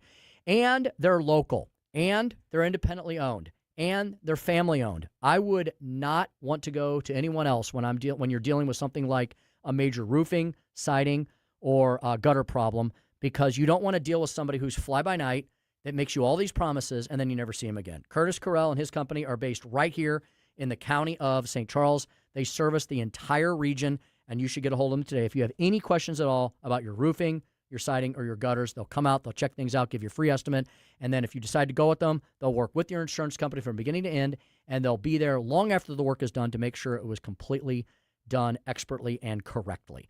Carell Roofing Company. They can be found 24/7 at CarellRoofingCo.com. That's CarellRoofingCo.com. Let's get real. Here's the truth about eliminating Missouri's income tax. I'm here with Dennis Ganal, the founder and CEO of Mo Tax Relief Now. So, Dennis, let's talk seniors. Why should you seniors vote yes on Amendment 5? Well, because Social Security, public pensions, and capital gains are already exempt from the Missouri income tax. But future politicians can always change that law. The best way to protect retirement income permanently is to phase out the income tax itself. Okay, so that's about policy, but how does this affect our families? Like for seniors, we're talking grandparents maybe. How does this affect you? Well, because too many of our children and grandchildren leave Missouri for states like Tennessee, which have better opportunities and lower taxes. Amendment 5 helps Missouri become more competitive so future generations can stay, work, and raise their families here. Axe the tax. Vote yes on Amendment 5 and keep your money. Learn more at afpmissouri.com. This Susie Moore segment brought to you by Harpo's Bar and Grill in Chesterfield.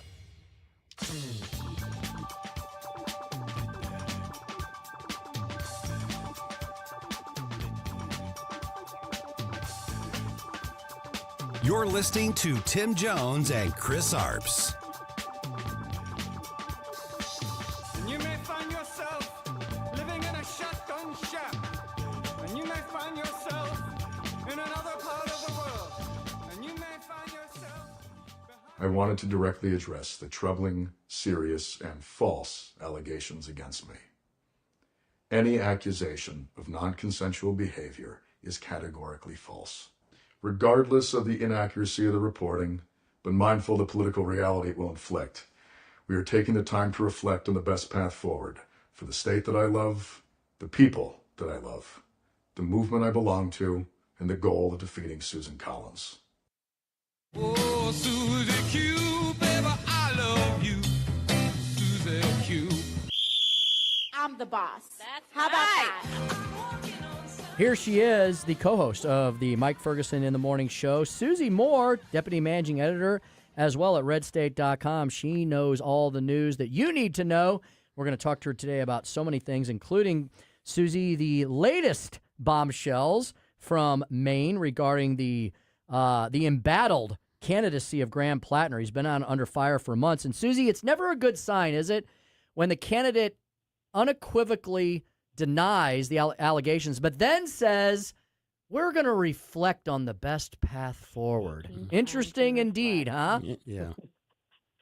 Yeah, that sounds, I mean, I think most people that are attuned to this stuff, they hear that and they think, oh, well, we know what's coming next. Yeah, because why didn't he do that with all the other allegations? He just kind of not laughed them off, but kind of blew them off and said they were all false. But this particular allegation, he says, we're going to pause the campaign for a minute. I think that speaks volumes. It does. It probably is because that this woman now has gone on the record, and she clearly is not a Republican operative. Which the other named accuser, who didn't have her allegations weren't quite as serious as this either, but she also was known as a Republican Politico kind of person. So there was the thought that was basically just partisanship playing in a role there. And it's pretty hard to make that argument here. It sounds like this woman's description of what happened is pretty detailed.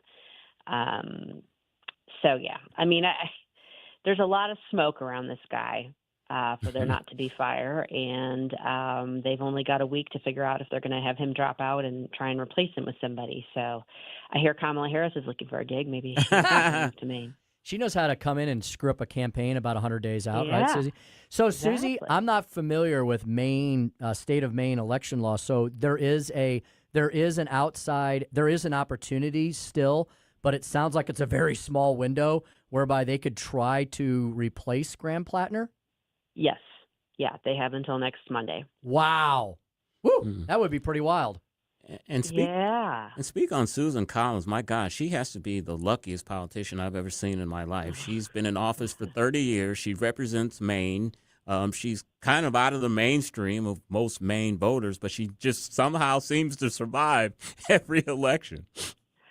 Well, I think she's very wisely positioned herself all along. First of all, as a moderate, as a Republican, she has more leverage with that angle. And also she's got, she's high ranking on the Appropriations Committee. Mm-hmm. That's a big leadership position. And I think through all these years, she's pretty well kept herself out of the scandal spotlight. And so, I think incumbents generally enjoy an advantage anyway, unless they're doing something just crazy to screw things up. And we see that play out in Maine over and over again with Susan Collins. Susie, originally we were going to kick things off for this Graham Plattner bombshell. We were going to kick things off with you about Donald Trump scoring an appellate court victory. Susie, it seems like every single day there's either a Trump victory or a Trump loss in some court somewhere in our land. I mean, it's just been lawfare to the extreme, right? In Trump 2.0. Right. Well, this time he's won a victory regarding something that I didn't even know was being fought over, and that's National Park historical displays. What's this all about? Right. So that was on Friday, and that same day he did have a loss as well from the Fifth Circuit, so it was kind of a wash. But the win came from an appellate court victory out of, I want to say it was the First Circuit, which is kind of funny because usually the Fifth Circuit's more favorable, and they gave him a negative outcome, and then he got a positive one that day from the First Circuit. Basically, this has to do with, he issued an executive order back sometime last year. It was titled Restoring Truth and Sanity to American History. And it basically called on the National Park Service to go through and review their displays and their signage and stuff and make sure that it hadn't been, redone in a let's go all woke and revise history kind of way. And so several of them have been taken down while they're being reviewed or they're, in the process, that sort of thing. So, of course, he got sued over it. But the appellate court said, no, they didn't rule on the merits. They just said the lower court, granted the plaintiff's injunction, but the appellate court said we're going to stay that injunction while this plays out. So it's a procedural win, but it is a win. Susie, the White House apparently is going to get a new helipad for the new Marine One. It's a Sikorsky aircraft. Apparently, these helicopters tear up the lawn pretty good. It sounds like a reasonable thing to put a heliport on there. But Lockheed Martin, which owns Sikorsky aircraft, are paying for this helipad and it costs between $5 and $6 million. Should that be an issue? Even though they have business before the government, of course, as a defense contractor. Is it okay that they're paying for this helipad? I don't know necessarily why it wouldn't be. I mean, it would. Yeah, I mean, I haven't had a chance to look at it from a legal standpoint, but I'm not really sure. It's like the reversal. You don't have. It's not about whether or not taxpayer dollars should be expended, and I think this is, as you pointed out, a pretty reasonable expenditure either way. So I'm not sure what the negative would be of them agreeing to foot the bill, unless somehow they're saying that $5 or $6 million is going to sway more business their way. Yeah, I think that's what some people would say. I mean, in relative to defense expenditures, I'm not really sure I see that, but I'm not saying there might not be something there. Sure. I don't see it right at first blush. Got it. Well, Susie, you mentioned the other decision that was made last Thursday or Friday as well, with the Fifth Circuit dealing the Trump DOJ a setback on a mandatory immigration detention. Susie, in addition to all the lawsuits, it seems like there's a bazillion lawsuits on immigration. It tells you something when the left is fighting so hard on illegal immigration, doesn't it? But tell us about this Fifth Circuit decision and what we're dealing with this time. Yeah, it's confusing because there's so many different angles to an aspect of immigration law, and we've seen some Supreme Court decisions on some of them, and so this has to do with whether or not people who have been in the country illegally, in other words, they're not stopped at the border, they're already here, and whether, if they're then picked up, whether they can be detained without a bond hearing. So without getting too much into the weeds, it just basically has to do with how long illegal aliens can be detained without a bond hearing. And the Fifth Circuit found, they have due process rights that say it can't be like an exorbitant amount of time. This is one of those that different circuits are ruling different ways, so it's going to end up before the Supreme Court. Probably next term we'll be seeing a case on this one. Susie, of course, this past weekend was the Independence Day holiday, and as you know and our audience know, people tend to act a fool during the 4th of July holiday, something that happens. The city of St. Louis trying to curtail that by having a curfew for youth. 41 youth were arrested over the weekend. We had an incident up in North County after a pool party let out. 100 youths were acting a fool at a North County Quick Trip. We had police had the fire on two 17-year-olds. They were injured. You guys have a story on Redport about Newport drops the hammer on July 4th rioters. Tell us about that. Yeah, I think this is just a situation where, people got out of hand, and unlike some of the bluer enclaves in that particular jurisdiction, the authorities were like, nope, we're not having it, and they lowered the boom, and they, basically just like with the curfew that's being imposed here, it's like, we're not going to play that game. We've done this. This is not acceptable, and so there are going to be consequences. And it is kind of refreshing to see that, as opposed to the usual where people are just allowed to run wild and they don't face any consequences. Speaking with Susie Moore, a deputy managing editor, RedState.com, co-host Mike Ferguson of the Mike Ferguson in the Morning Show. Susie, are you following World Cup soccer at all? Do you care? I am a little bit. Yeah, I do. I mean, I'm not a huge soccer person, but I think it's kind of hard to escape the enthusiasm and the fun that we've been seeing as as the tournament's been played here. The fans getting into it, the people who are visiting from other countries being so enthusiastic. I did go and watch the game Thursday. And that was fun. And of course, obviously tonight's the big game against Belgium. And then there's all the controversy about the red card and the suspension of the red card and yada, yada, yada. But it's fun. And I have to commend the people. And I think, this was originally awarded during President Trump's first presidency. Someone had the foresight to recognize that having it here, right at the same time as our 250th birthday would be a good thing. And it has been. It has, indeed. Susie, the alleged murderer of Charlie Kirk, Tyler Robinson, is having his hearing this week in Utah. Erica Kirk and the Kirk family are expected to attend. What should we see this week, and what are you expecting this week with this hearing? I think mostly what we're going to see is just some, the preliminary rulings before the case actually goes to trial that has to do with, what evidence can come in, what's going to be excluded, all the preliminary stuff that the lawyers have to kind of get sorted out with the court before they actually start taking, presenting the case to a jury. And there's a lot of, interesting little twists to the evidence in this case. There's issues, obviously, about one of the big things has been whether there'll be cameras in the courtroom, that sort of thing. So this is kind of the chance for the parties in the court to get all that stuff hashed out before the trial actually goes off. Why is this hearing going to be televised but an actual trial won't, do you think? I don't know the answer to that. I don't know if the judge has spelled out his reasoning. I know he's really wrestled with whether, there's obviously a lot of public interest here, and I think he's trying to balance that while also not allowing it to become a spectacle. And so I don't know if he spelled out the reason for why he was making a distinction. The one thing, obviously, that's different when you're talking about a hearing versus a trial is that you don't have the jurors present for a hearing. This is just the court meeting with the parties and ruling on things. So that could be playing a role in that.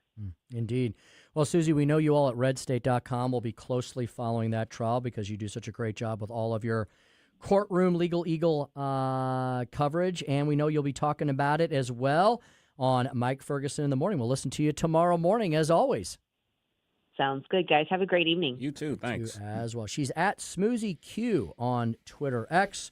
RedState.com is where you find all things Red State. And actually had a chance to listen to Red State Radio over the weekend. I'm not usually in the car on Sundays. I'm usually chilling in the home. I was out and about and heard the show, a great show. So I would admonish people to listen to Red State Radio, Susie, on Sundays. Many people may not realize that even the weekend shows are podcasted. We podcast every program here, whether it runs Monday through Friday or over the weekends.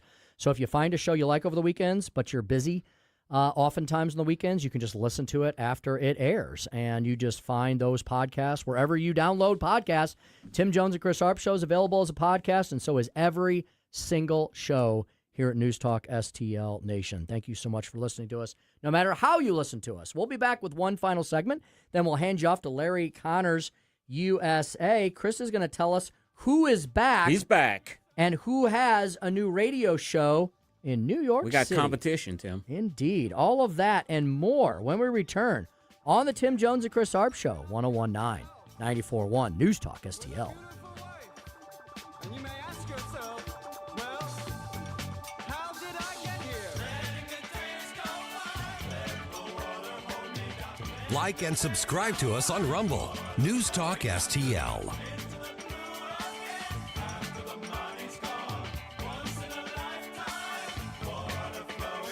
This hour of Jones and Arps is brought to you by Stifel. Contact your Stifel financial advisor at stifel.com. That's STIFEL.com. From the News Talk STL Weather Center.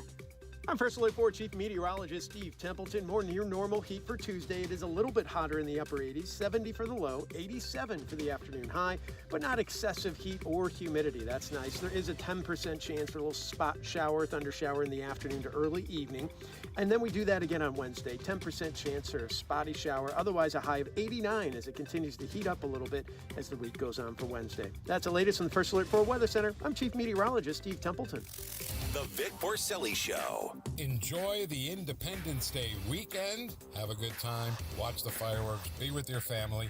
Kenny and I will see you 9 o'clock on Monday. Weekday mornings at 9 on News Talk STL. Tony Colombo here for Gutter Pros and Exteriors, your all-in-one service team that brings years of experience and quality that's affordable right to your doorstep. Christine and I discovered Gutter Pros and Exteriors when we bought our home and inherited a gutter problem. And they've also repaired siding damage on our home because along with gutter repair, gutter installation, and leaf protection, the Gutter Pros team are also the best for repairing other exterior damage, including fascia, soffit, and all siding repair and installation. Learn about all the ways Gutter Pros and Exteriors can help your home or business right now at gutterpros.com.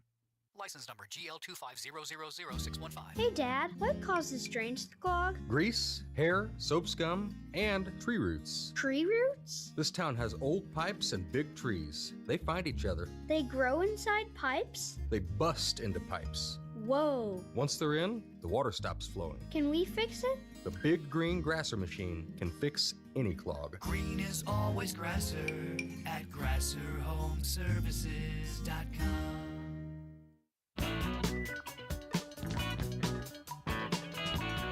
You're listening to Tim Jones and Chris Arps.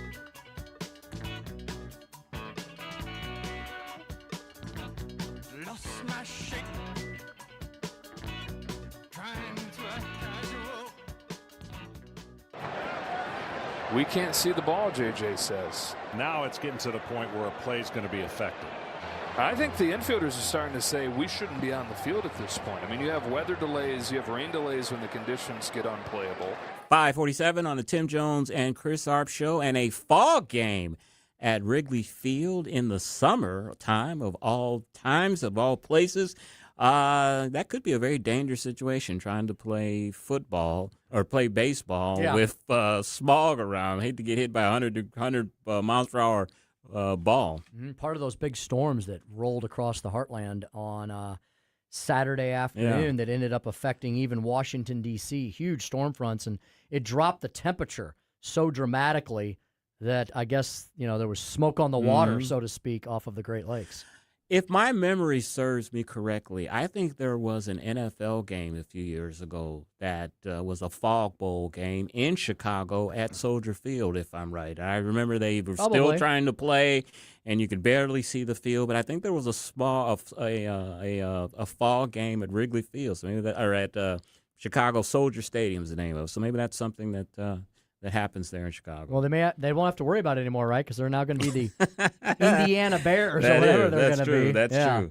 All right, you've been waiting all show for this. He's back, and he has a new radio show in New York City. Tim, Michael Cohen, Trump's former lawyer turned opponent, has landed a new talk radio spot. He's going to be on WABC 770. He is taking the spot previously occupied by Andrew Cuomo.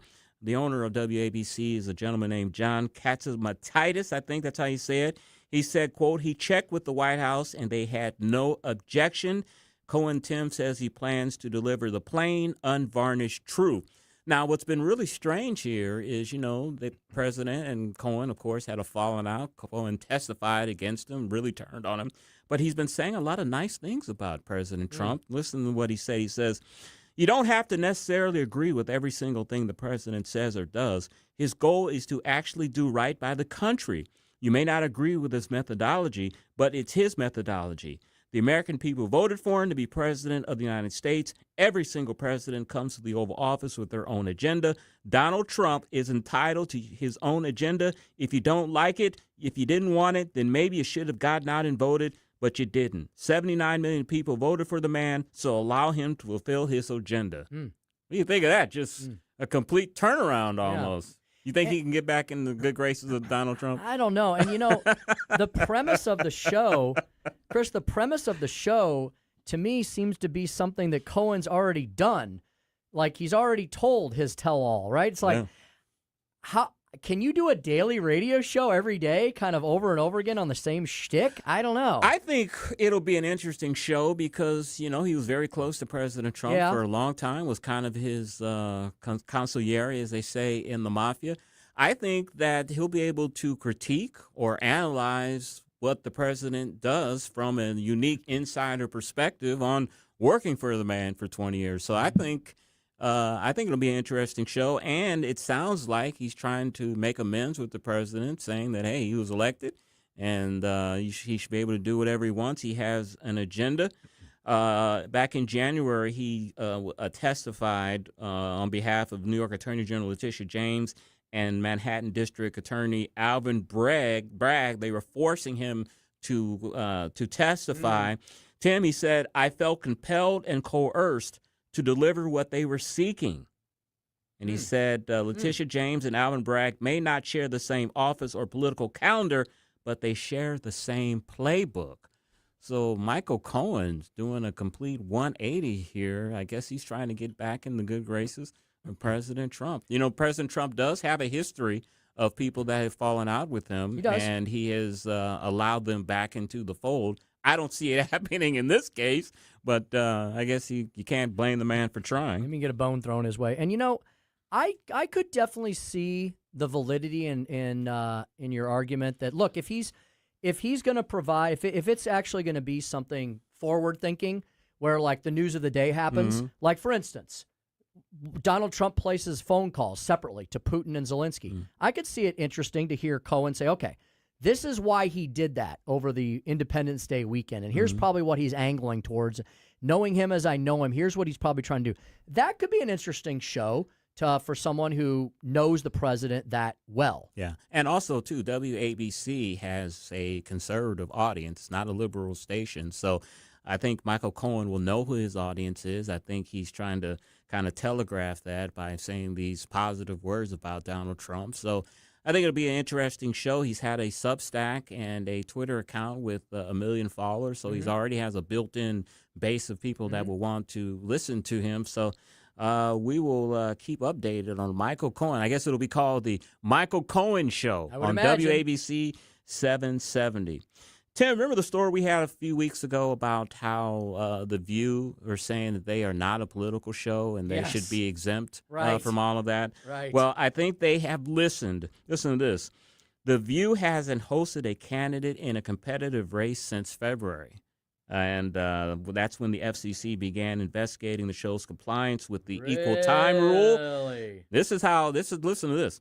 The View also recently rebuffed a pitch by a representative for New York City's Mayor Zohran Mamdani to let fellow Democratic Socialists Dara Liza Avila Chevalier and Claire Valdez accompany the mayor on the show. The View said no. Okay. You cannot come on the show. So Brendan Carr kind of throwing his weight around and kind of got the View people kind of scared a little bit. So there's stuff going on in the background that is preventing The View from being itself, basically, which is probably a good thing, I think that's so funny. I did not really realize they have not had a competitive candidate on the show since February. That's 6 months, 5 months? Well, you and I wouldn't know because we don't watch it. That's true. We just see. Joey gets us clips. We just see the news about. We see the news about The View, right? We don't really watch The View, because it would hurt our eyeballs. And we talked about this at the beginning of the show, how after the fireworks, the city of D.C. put out a red code alert, Tim.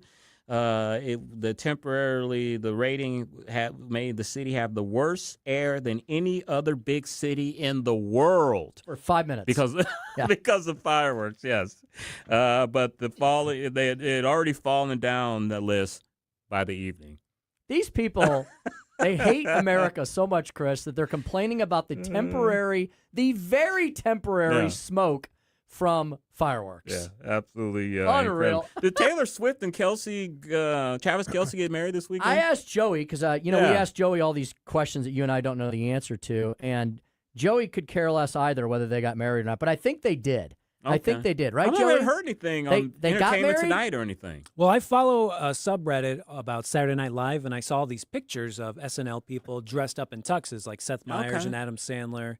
And so I assumed they were going to see something, but I haven't seen pictures of what the inside of MSG looked like.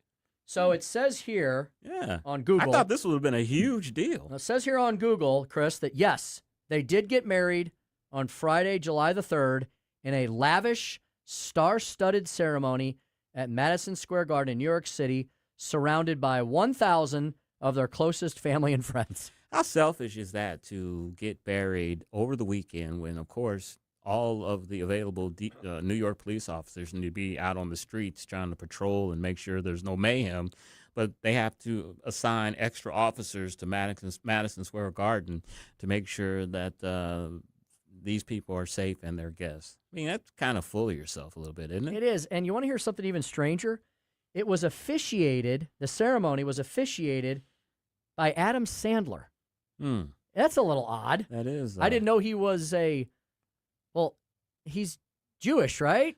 Yeah, he is. That's right. So is he ordained? Probably was a civil ceremony. Yeah, some kind of minister or something. I didn't know who. I thought maybe we would have like a NFL ref maybe officiate. Yeah, it's very odd. Taylor Swift has prided herself on being, even though she's a she's a billionaire. Yeah. She's a billionaire. She's a billionaire. Put a B on that. She's a billionaire, and she's marrying a multimillionaire. but she's prided herself on retaining her girl next door, country girl from Nashville, Aura, and all that. Yeah. This seems to be a little out of character. This is very showy. This is very show-offish. You only get married once, supposedly. I guess if you're a billionaire, you want to remember it. I don't know. Have you guys ever had alligator? Would you eat alligator, Joel? You ever had alligator? I think I've had alligator. I know I've had turtle, probably had alligator down in New Orleans before we got on our cruise. Well, I think I've had alligator bites. Well, Yeah. there's a Tastes company. like chicken. There's a company called New Orleans Open Fire Company. They have the internet going crazy. They have a dish called fried crocodile arms, and they still have the skin halfway down on it with the claws. It's like only the top part is like meat, and the other part still has the skin on it with the claws. Would you eat that? What's that phrase that Gabe Pfeiffer used to play? Oh, hell no. No. The arms and legs, they're brined in pickle juice and buttermilk, then deep fried in a cast iron skillet over an open fire. The chicken wing alternative even features the reptile's claws. Yeah, Gabe used to do that segment, Not Today, Yeah, Satan. That would be hell no. That would be a perfect bit for Not Today, Satan. No, there's no way, Chris. No way. Yeah, I would maybe try it if it was, breaded like a chicken nugget or something, but I don't want to eat something with the claws still on it. All right, that's the end of the Tim Jones and Chris Arps show. Larry Connors USA is up next. Larry's going to talk about the time he censored himself. You're listening to the Tim Jones and Chris Arps show on 101.9 94.1 News Talk STL. Drive safe and have a great evening.